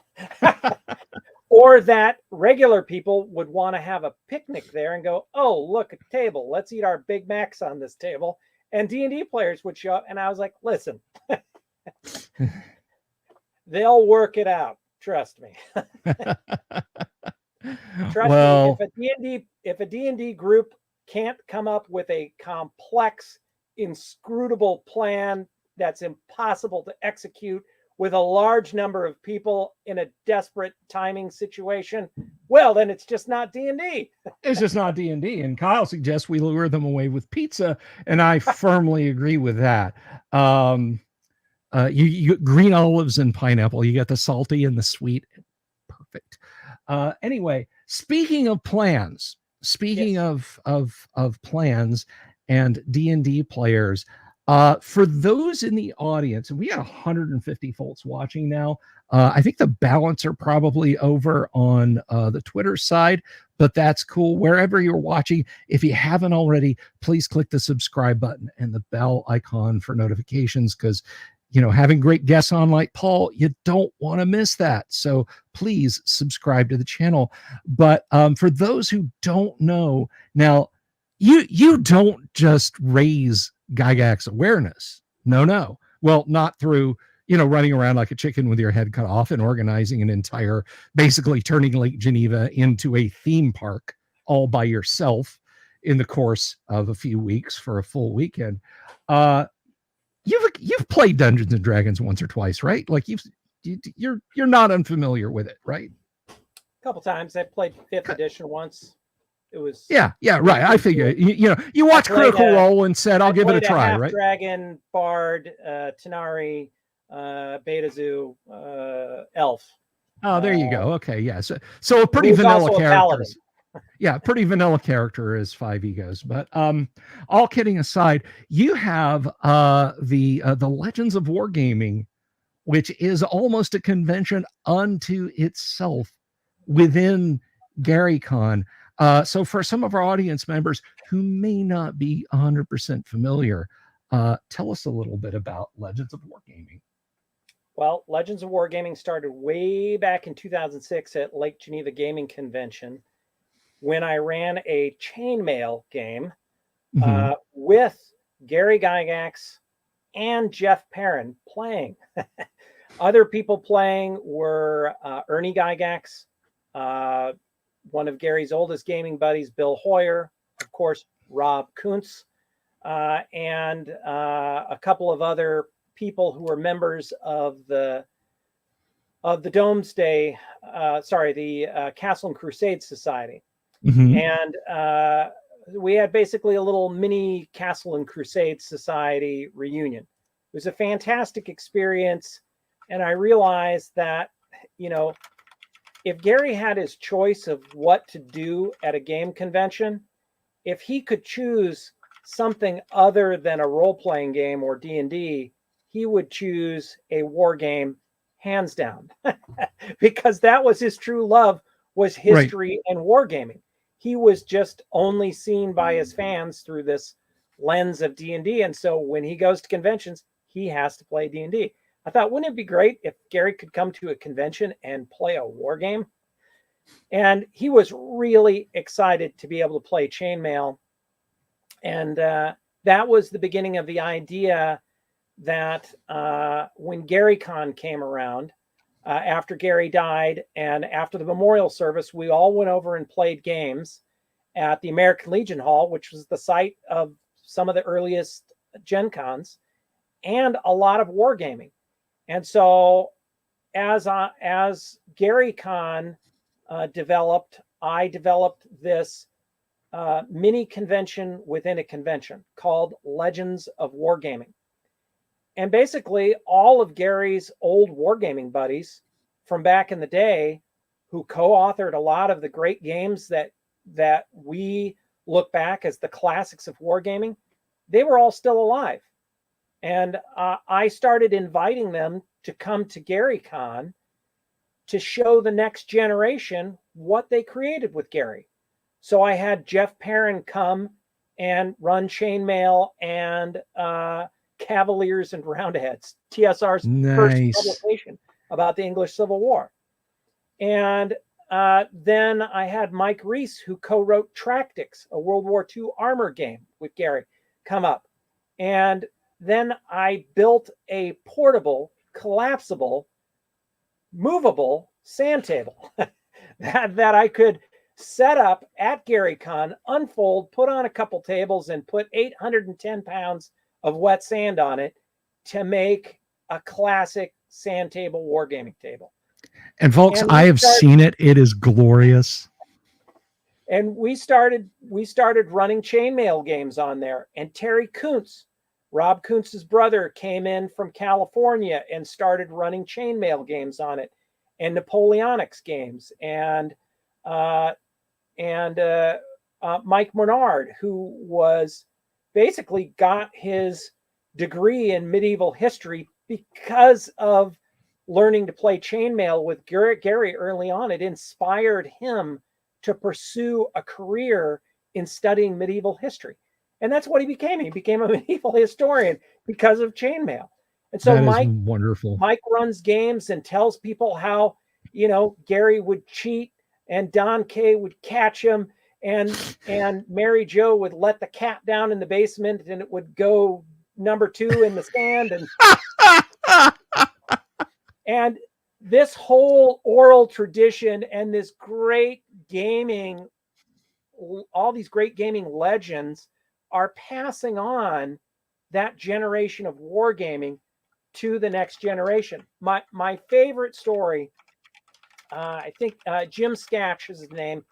He's a buddy of mine, a long-time GaryCon guy. His son Connor would come to GaryCon, and Connor just wasn't interested in playing D&D. He wanted to play Tractics. He wanted to be at the wargaming table. He was interested in World War II and history. And so we started seeing a lot more kids playing. So then I had John Bobek run Little Wars, the H.G. Wells game where you fire spring-loaded cannons at plastic soldiers or tin soldiers and knock them down. And then we had swarms of kids playing that game. The oldest war game, the oldest published war game there is, Little Wars. And slowly we built up this whole program where people could talk to these greats and play these games. David McGarry brings Dave Arneson's ping pong table, the ping pong table where they first played Brownstein, the ping pong table where they first played Blackmore, the ping pong table where they first played the Dungeon board game. He brings and he lays out his original prototype of the game from 1972 and shows people how to play the Dungeon board game. And so we don't have these guys for much longer. And I decided that we really needed to focus on them and celebrate them. You can play a Brownstein, the origin of role-playing games. You can play 2 different Brownsteins with Dave Wesley at GaryCon as part of Legends of Wargaming. That is the beginning of the hobby, Brownstein. And you can sit there just like Dave Arneson and just like Dave McGarry and just like Bill Hoyt and just like all those guys from Artisans Gaming Group, and play a Brownstein and learn what it was like, that first experience to play a role-playing game. And then you get the history of what Dave was like as a game master and what he was like as a friend. And then you hear it from Gary's side, and, you know, the kids that grew up, with Ernie and idolized Gary growing up and played on the sand table in Gary's basement and later in Don K's garage. All of that oral history and tradition and all of those great games that came out of that golden age of wargaming, it's all there for people at the convention to enjoy, learn, and play. So it's a little history, it's a lot of gaming, but it's really just a lot of really funny, ridiculous stories from these older wargamers that want to share their love of the hobby and their fond memories of Gary and creating all this great stuff. That is great. And so, I mean, you mentioned, because you and I have been talking about this just a couple of days ago. So Dave Wesley himself, like the man, he gets up there, like, and if you got, it's like, okay, if you guys think of, like, you know, Gary as like the Zeus of tabletop gaming, not an attitude or anything, but Dave Wesley is the Kronos. Okay. he is the Kronos of tabletop gaming. And you know, his Brownstein games that he started running, it was really well, I don't want to say he was playing you know, you could say Gary was playing a Brownstein, but it was role playing, you know, it was role playing as it originally happened. And I think it's wonderful, you know, that he goes there and that he shares it. And I mean, I don't want to put words in anybody's mouth, but I think he'd be over the moon about people wanting to play it. I met him at GaryCon, but it was literally like in the in-between. It just like somebody was like, oh, this is you know, this is Dave Wesley, and I was like, oh, nice to meet you, sir, you know. Or maybe I'm thinking of another time, I don't know. Anyway, the point is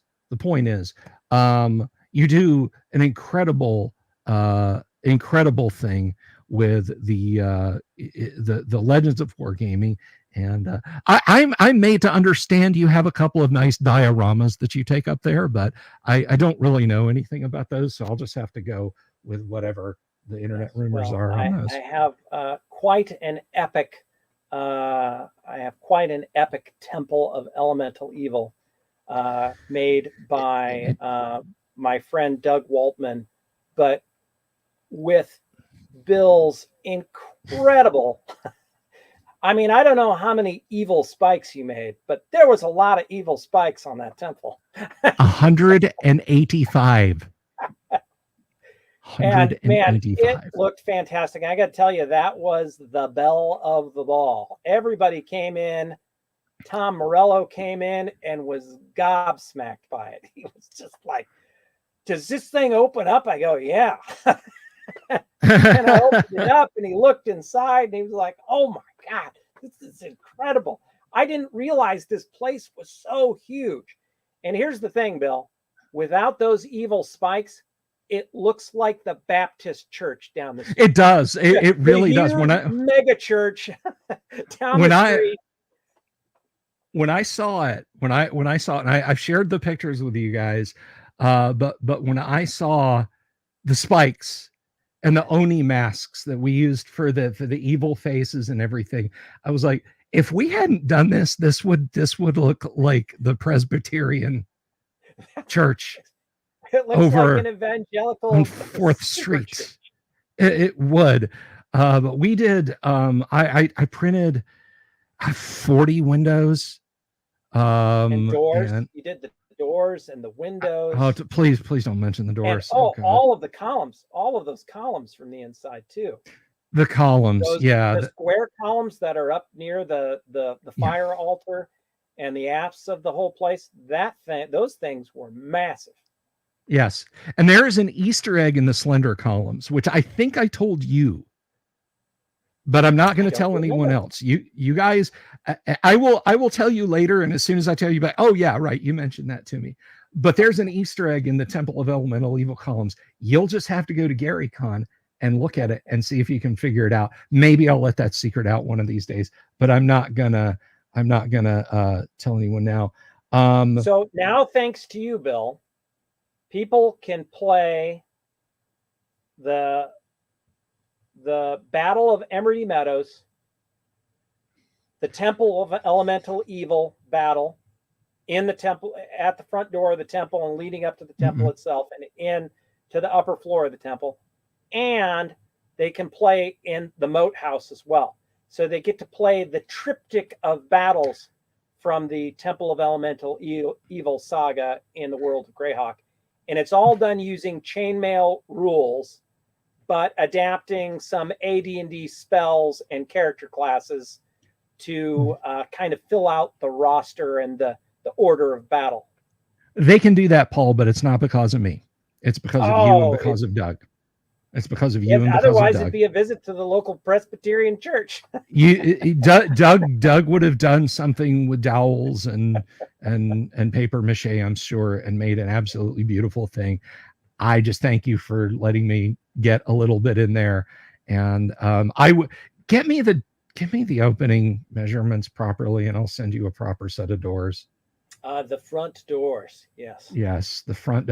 So if you guys don't know what we're talking about, and I mentioned this on the show, this was an epic, because Paul calls me up like 8 days before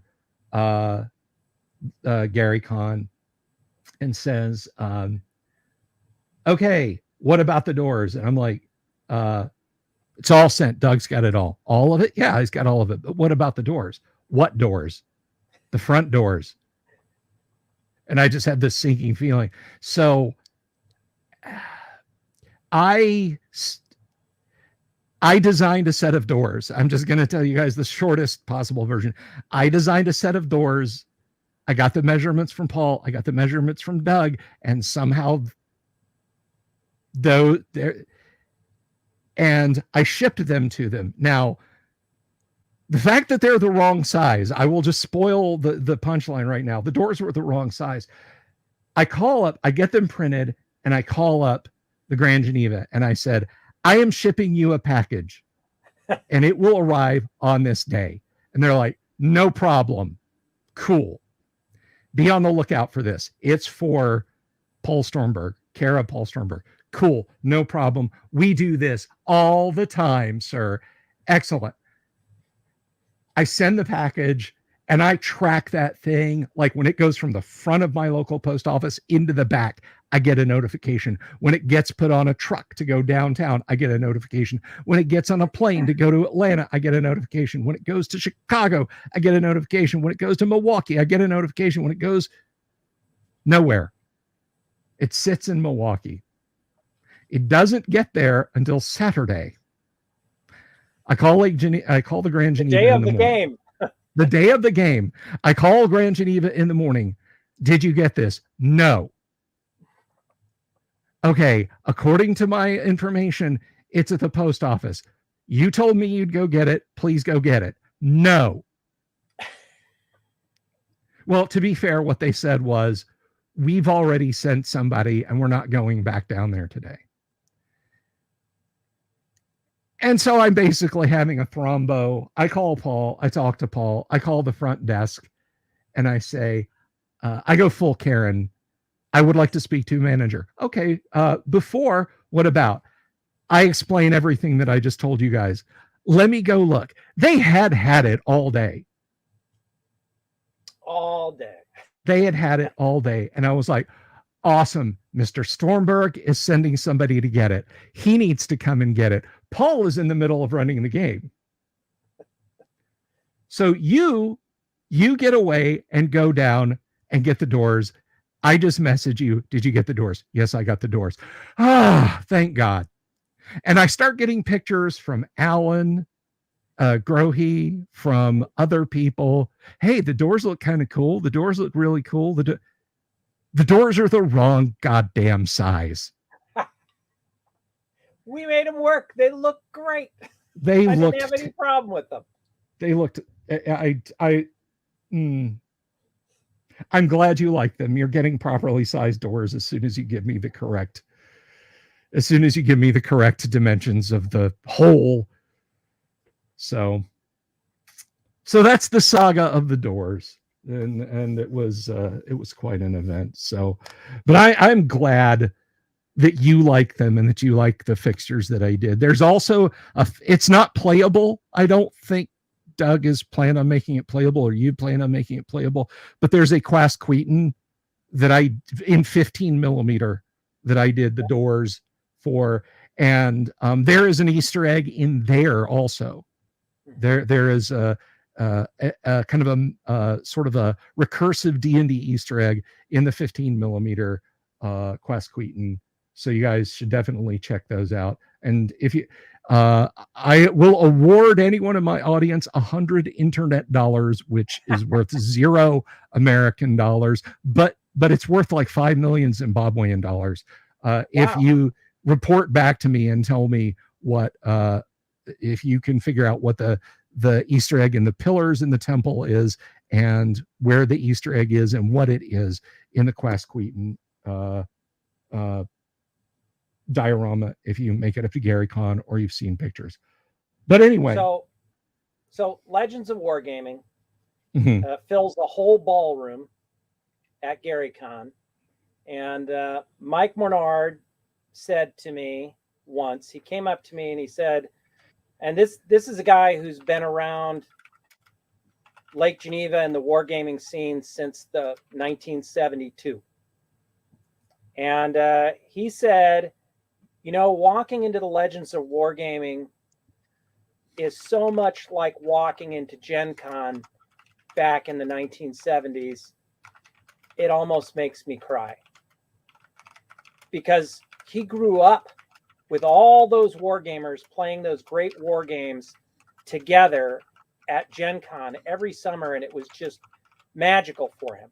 And so to see Legends of Wargaming be put on and to have all those games and all those people still there sharing their love of the game, it means a lot to these guys. Man, that's great. That is really super. And you've done so much for this hobby, Paul, and you've asked for so little back. And that's one of the reasons I love having you on the show is I want to tell everybody how awesome you are. Aww. And I appreciate you being here. With that said, this is for one of my fans over on Twitter, Hex Girl. She knows who's I mean. Paul.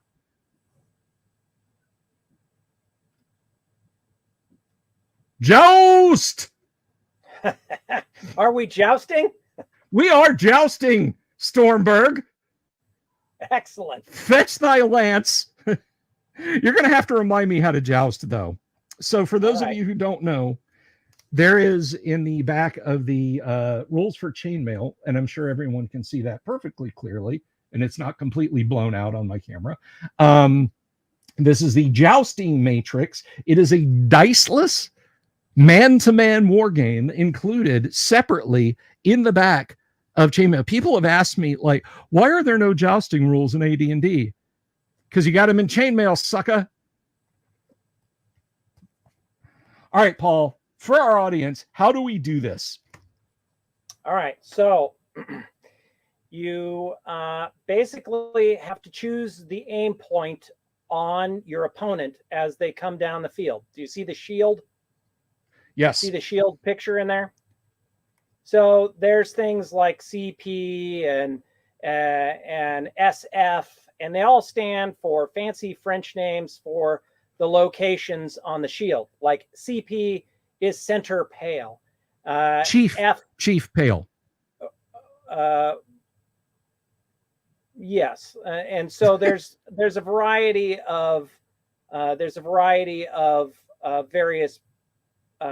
various aim points. Sinister Fess, Dexter Chief, just basically you choose where you're going to aim. You could also aim at the rider's helm, or you could aim at the base of their shield as well. And so you pick where you want to aim on the shield. And then depending on where you aim, you're limited as to what your defensive position is. Now, your defensive position, you choose steady seat, where you just try to stay on your seat and make yourself as small as possible and hold on tight. You can lean left, you can lean right, you can lower your helm, you can put your shield low, or you can put your shield high. Whatever you choose is comparatrix to what your opponent chose. And you compare the two. And for example, say Bill chose, I don't know, let's do pale fess for defense. Well, let's say, well, how about helm, right? We'll just do helm. Okay. Because that's easy and I know that. All right. Say you aim helm and I choose lower helm. Well, what that means is you're aiming here. Oh, wait a second. Boo-boo, you go over here. Come here.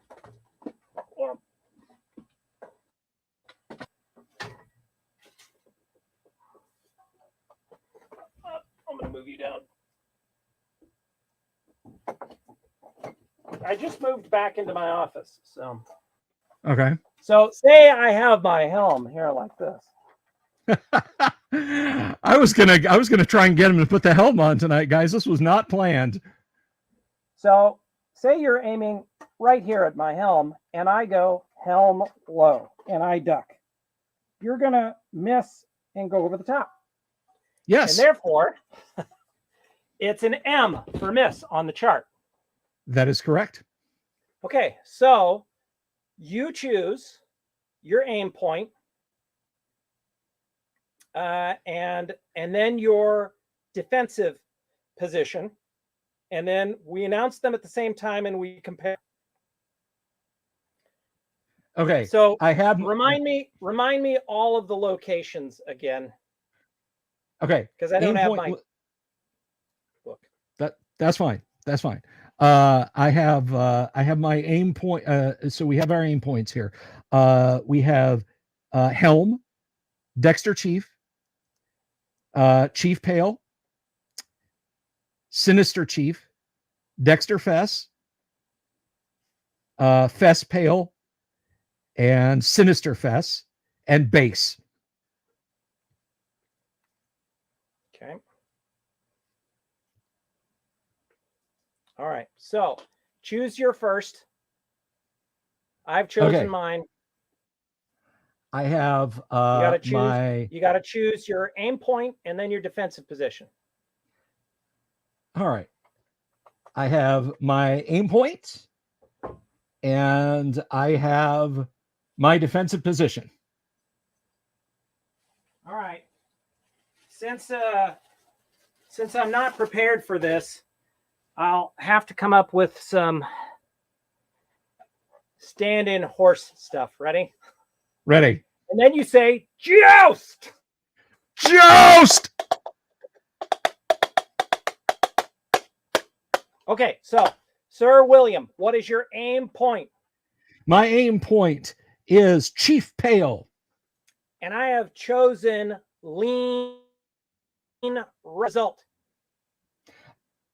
Wait, lean which way? Right. Lean right. You are unhorsed, sir. Ah, curses. Okay, now I have chosen to aim at CP. I have chosen steady seat. And the result is? Broken lance. Ah, I shatter my lance. So a broken lance is worth 2 points. Unhorsing me is worth 5 points. So the score is 5-2. 5-2. Okay, so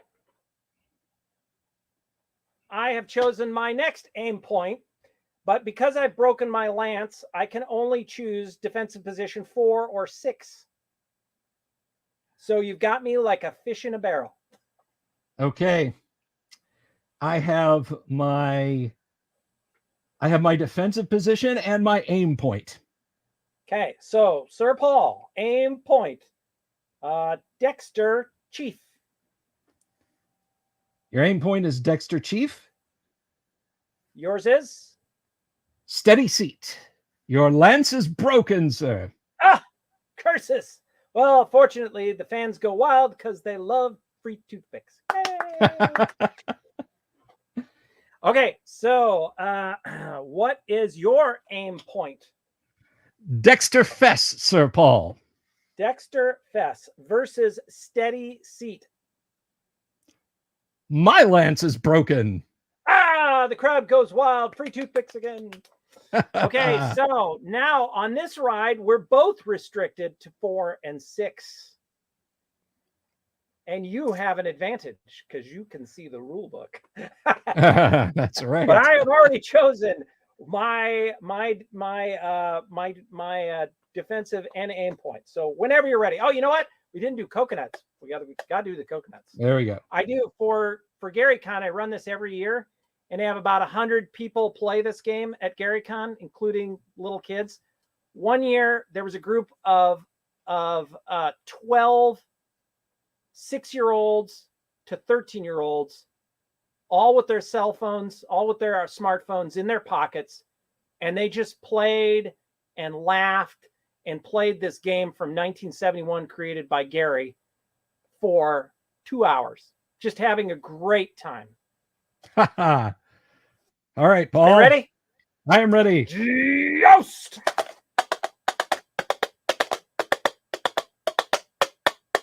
Okay. Sir Bill, aim point. Aim point, Chief Pale. Versus Steady Seat. My lance, it is broken. It is sundered. Shatters off of my shield. The crowd goes wild. So you now have 9 points. And I have 4 points.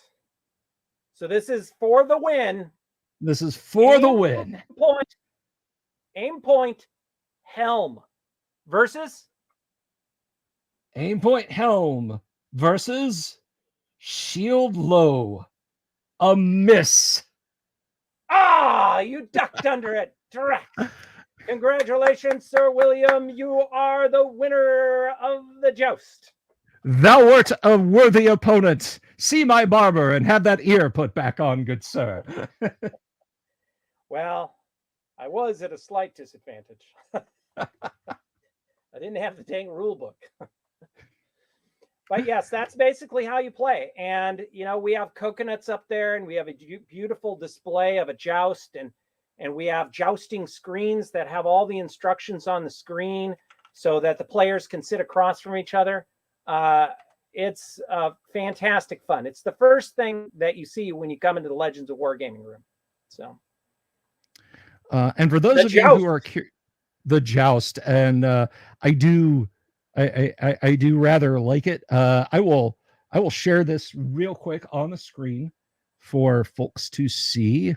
Let me pull this over here, and we're going to stop that one. We're going to add this one.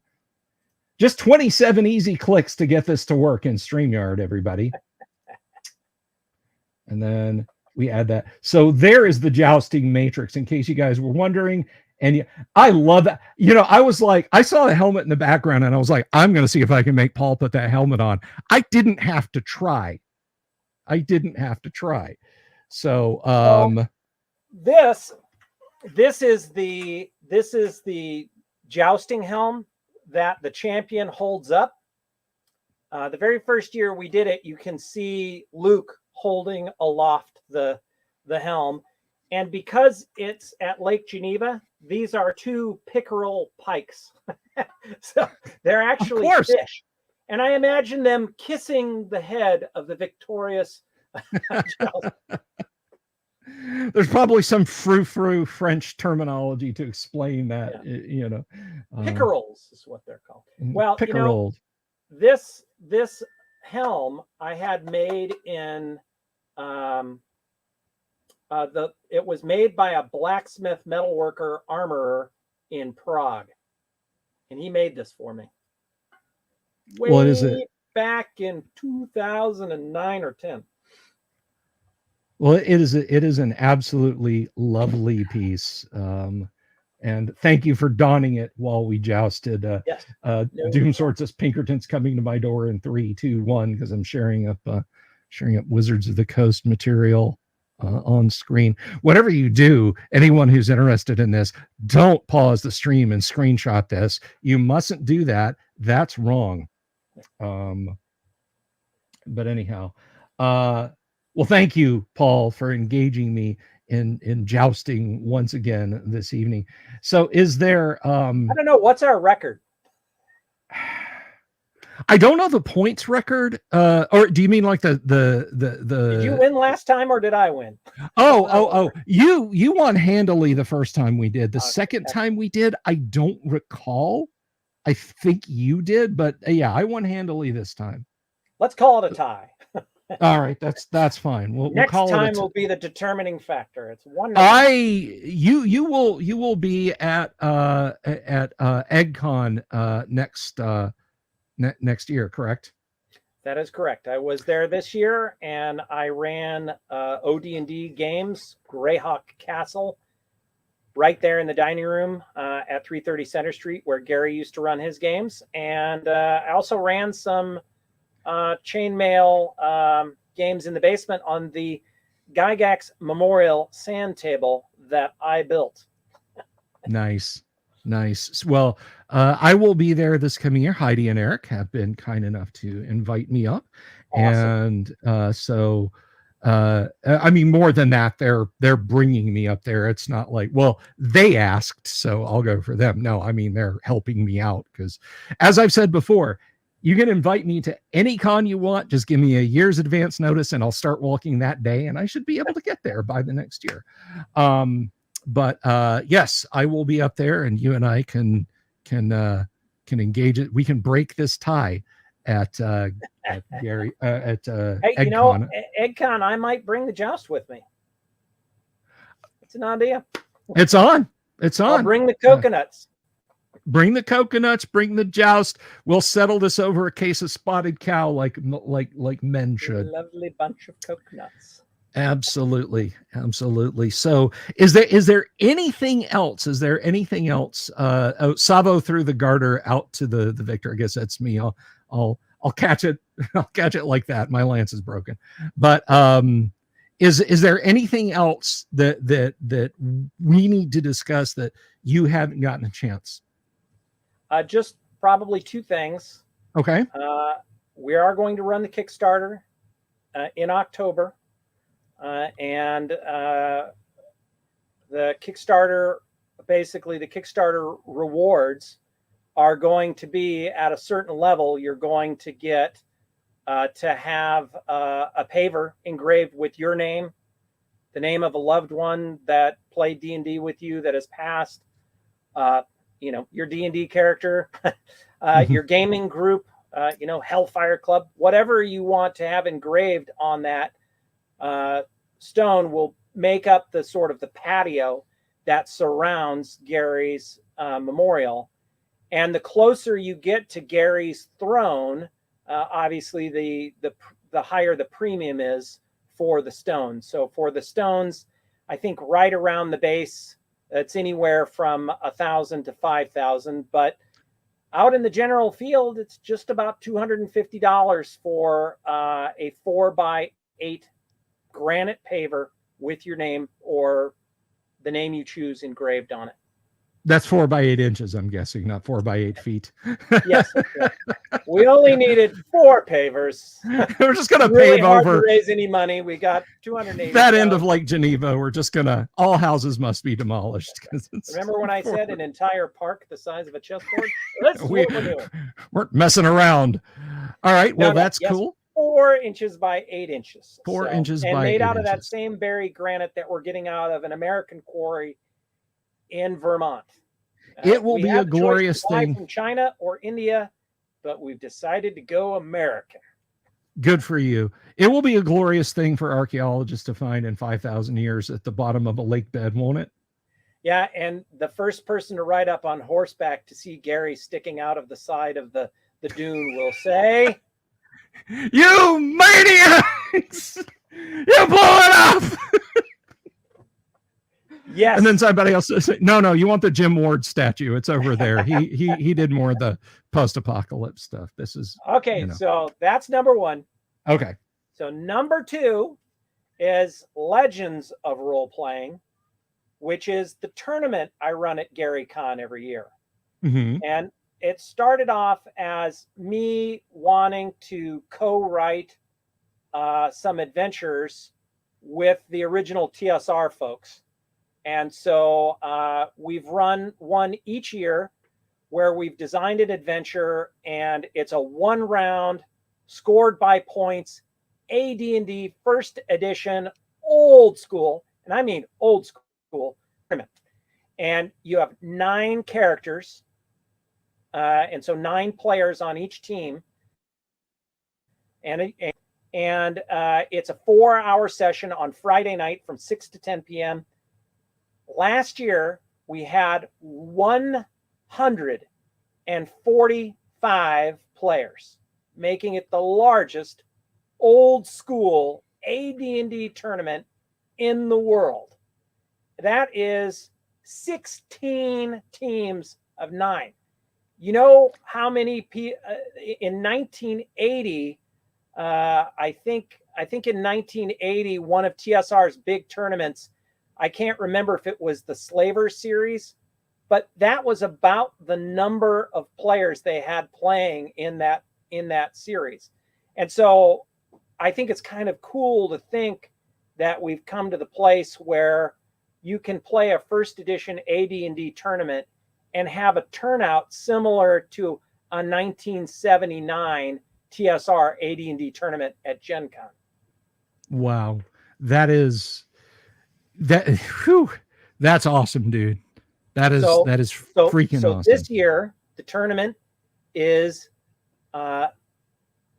beneath the Dungeons of the Ghost Tower, which is going to be done with Alan Hammock and is going to explore the depths beneath the Ghost Tower.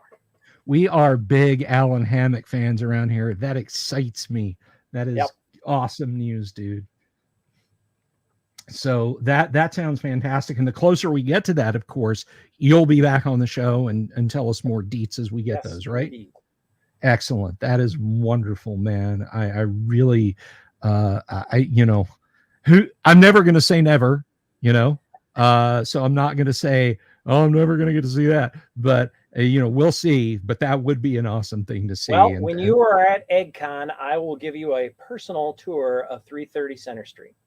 Oh, I'll let you run your fingers through the sand on the sand table. Not if the cats have been down there. I'll let you type a souvenir postcard on a typewriter, just like Gary's in his office. I will do. You got a first class ticket, my friend. I'm looking forward to it, my friend. I really am. And I really appreciate you being here. I feel like I got a couple of a quick, let's see. I think all right. So Dunder Moose was saying that he loves When We Were Wizards. He's on episode 10. Thank you, Dunder Moose. And Robert Phillips says, "Oh my God, are ring pops part of the treasure?" Indeed. There you go. They're not ring pops, but they are jeweled rings. All right. Well, that sounds absolutely wonderful.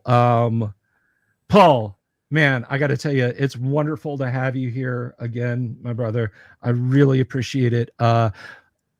If you're capable of moving and speaking, without your lovely wife, like pulling on fish line and talking off camera, maybe we could have you on between, end of September and Christmas, and you could tell us how it went. Well, I would like to be on when the Kickstarter gets going, because I'm pretty excited about the Kickstarter. One of the rewards is an 18-level, mini-level mega dungeon created by me. Created by you. But created by somebody who went to the school of Gary Gygax and Rob Kuntz old school Castle Greyhawk dungeons. Well, then you ping me, my friend, and you'll be on for the start of your Kickstarter, and let us know all the cool info. But by the way, Doomsword mentions this, and I know this story, even if you don't. Paul was very kind to me on something related to the most recent Gygax auction on eBay. Thanks, Paul. Even if he doesn't remember it, it means a lot to him. So thank you from Doomsword. And you're right, Wave. The hours do just fly by when Paul's on. Because I'm a bit of a talker. Well, we like having you. And you know, I've said this to you privately. I've said this to the audience, and I'll say this in your presence. People, and I don't have a t-shirt that has this printed. I don't have business cards that say this. People are like, D&D scholar Bill Sylvie, who's forgotten more about the history of TSR than most of us have ever known. I'm like, I learned it all from Paul. Take your laurels, man. Take your laurels while you can get them. Paul knows it, man. So this, I promise you, audience, if you didn't, like, if something comes up, if you have that shower moment later tonight, or, you know, that just falling asleep, I should have asked. Paul will be back. I will not let him not be back. All right. So thank you again for being here, Paul. Thank you to our lovely audience. We had 155 people out there tonight watching. I get the most people watching on Twitter, but they're strangely silent. I think the Twitter chat interface is not great, but thank you just the same for everyone watching. Thank you for everyone watching here on YouTube. Again, if you liked this video, give it a thumbs up. If you're watching it after the fact, say hi to Paul down in the comments and go subscribe to his YouTube channel, which is just Paul Stormberg. In fact, I will amend the link, or I will amend the description, so it's got Paul's YouTube channel in it.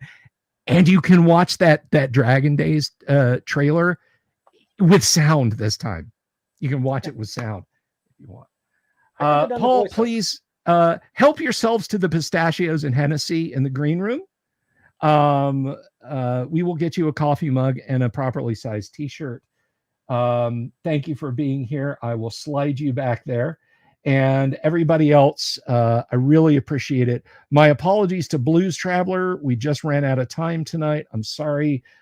Maybe we can get you guys on the next show. But thank you everyone for being here tonight. I love you all. And listen, if you open a bag of Chinosaurs, if you happen to find them, please be very careful, because they might actually contain an owl bear. Peace. Good night. Have you seen my owl bear?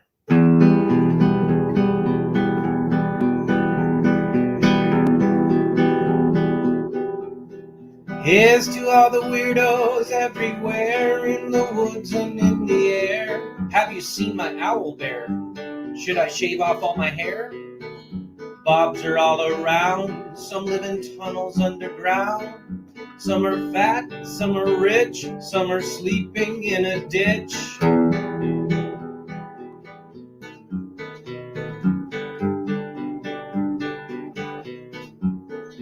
Can you ride a crooked horse without a saddle, way off course? Naked as a toad, all the way to Smoky Joe's. Have you seen the little creep driving fast in his little green Jeep? He smells like fish and brandy, but his rotten teeth look dandy. Take me to the show, I don't care if fast or slow. From action flicks to dancing dicks, just take me to the show.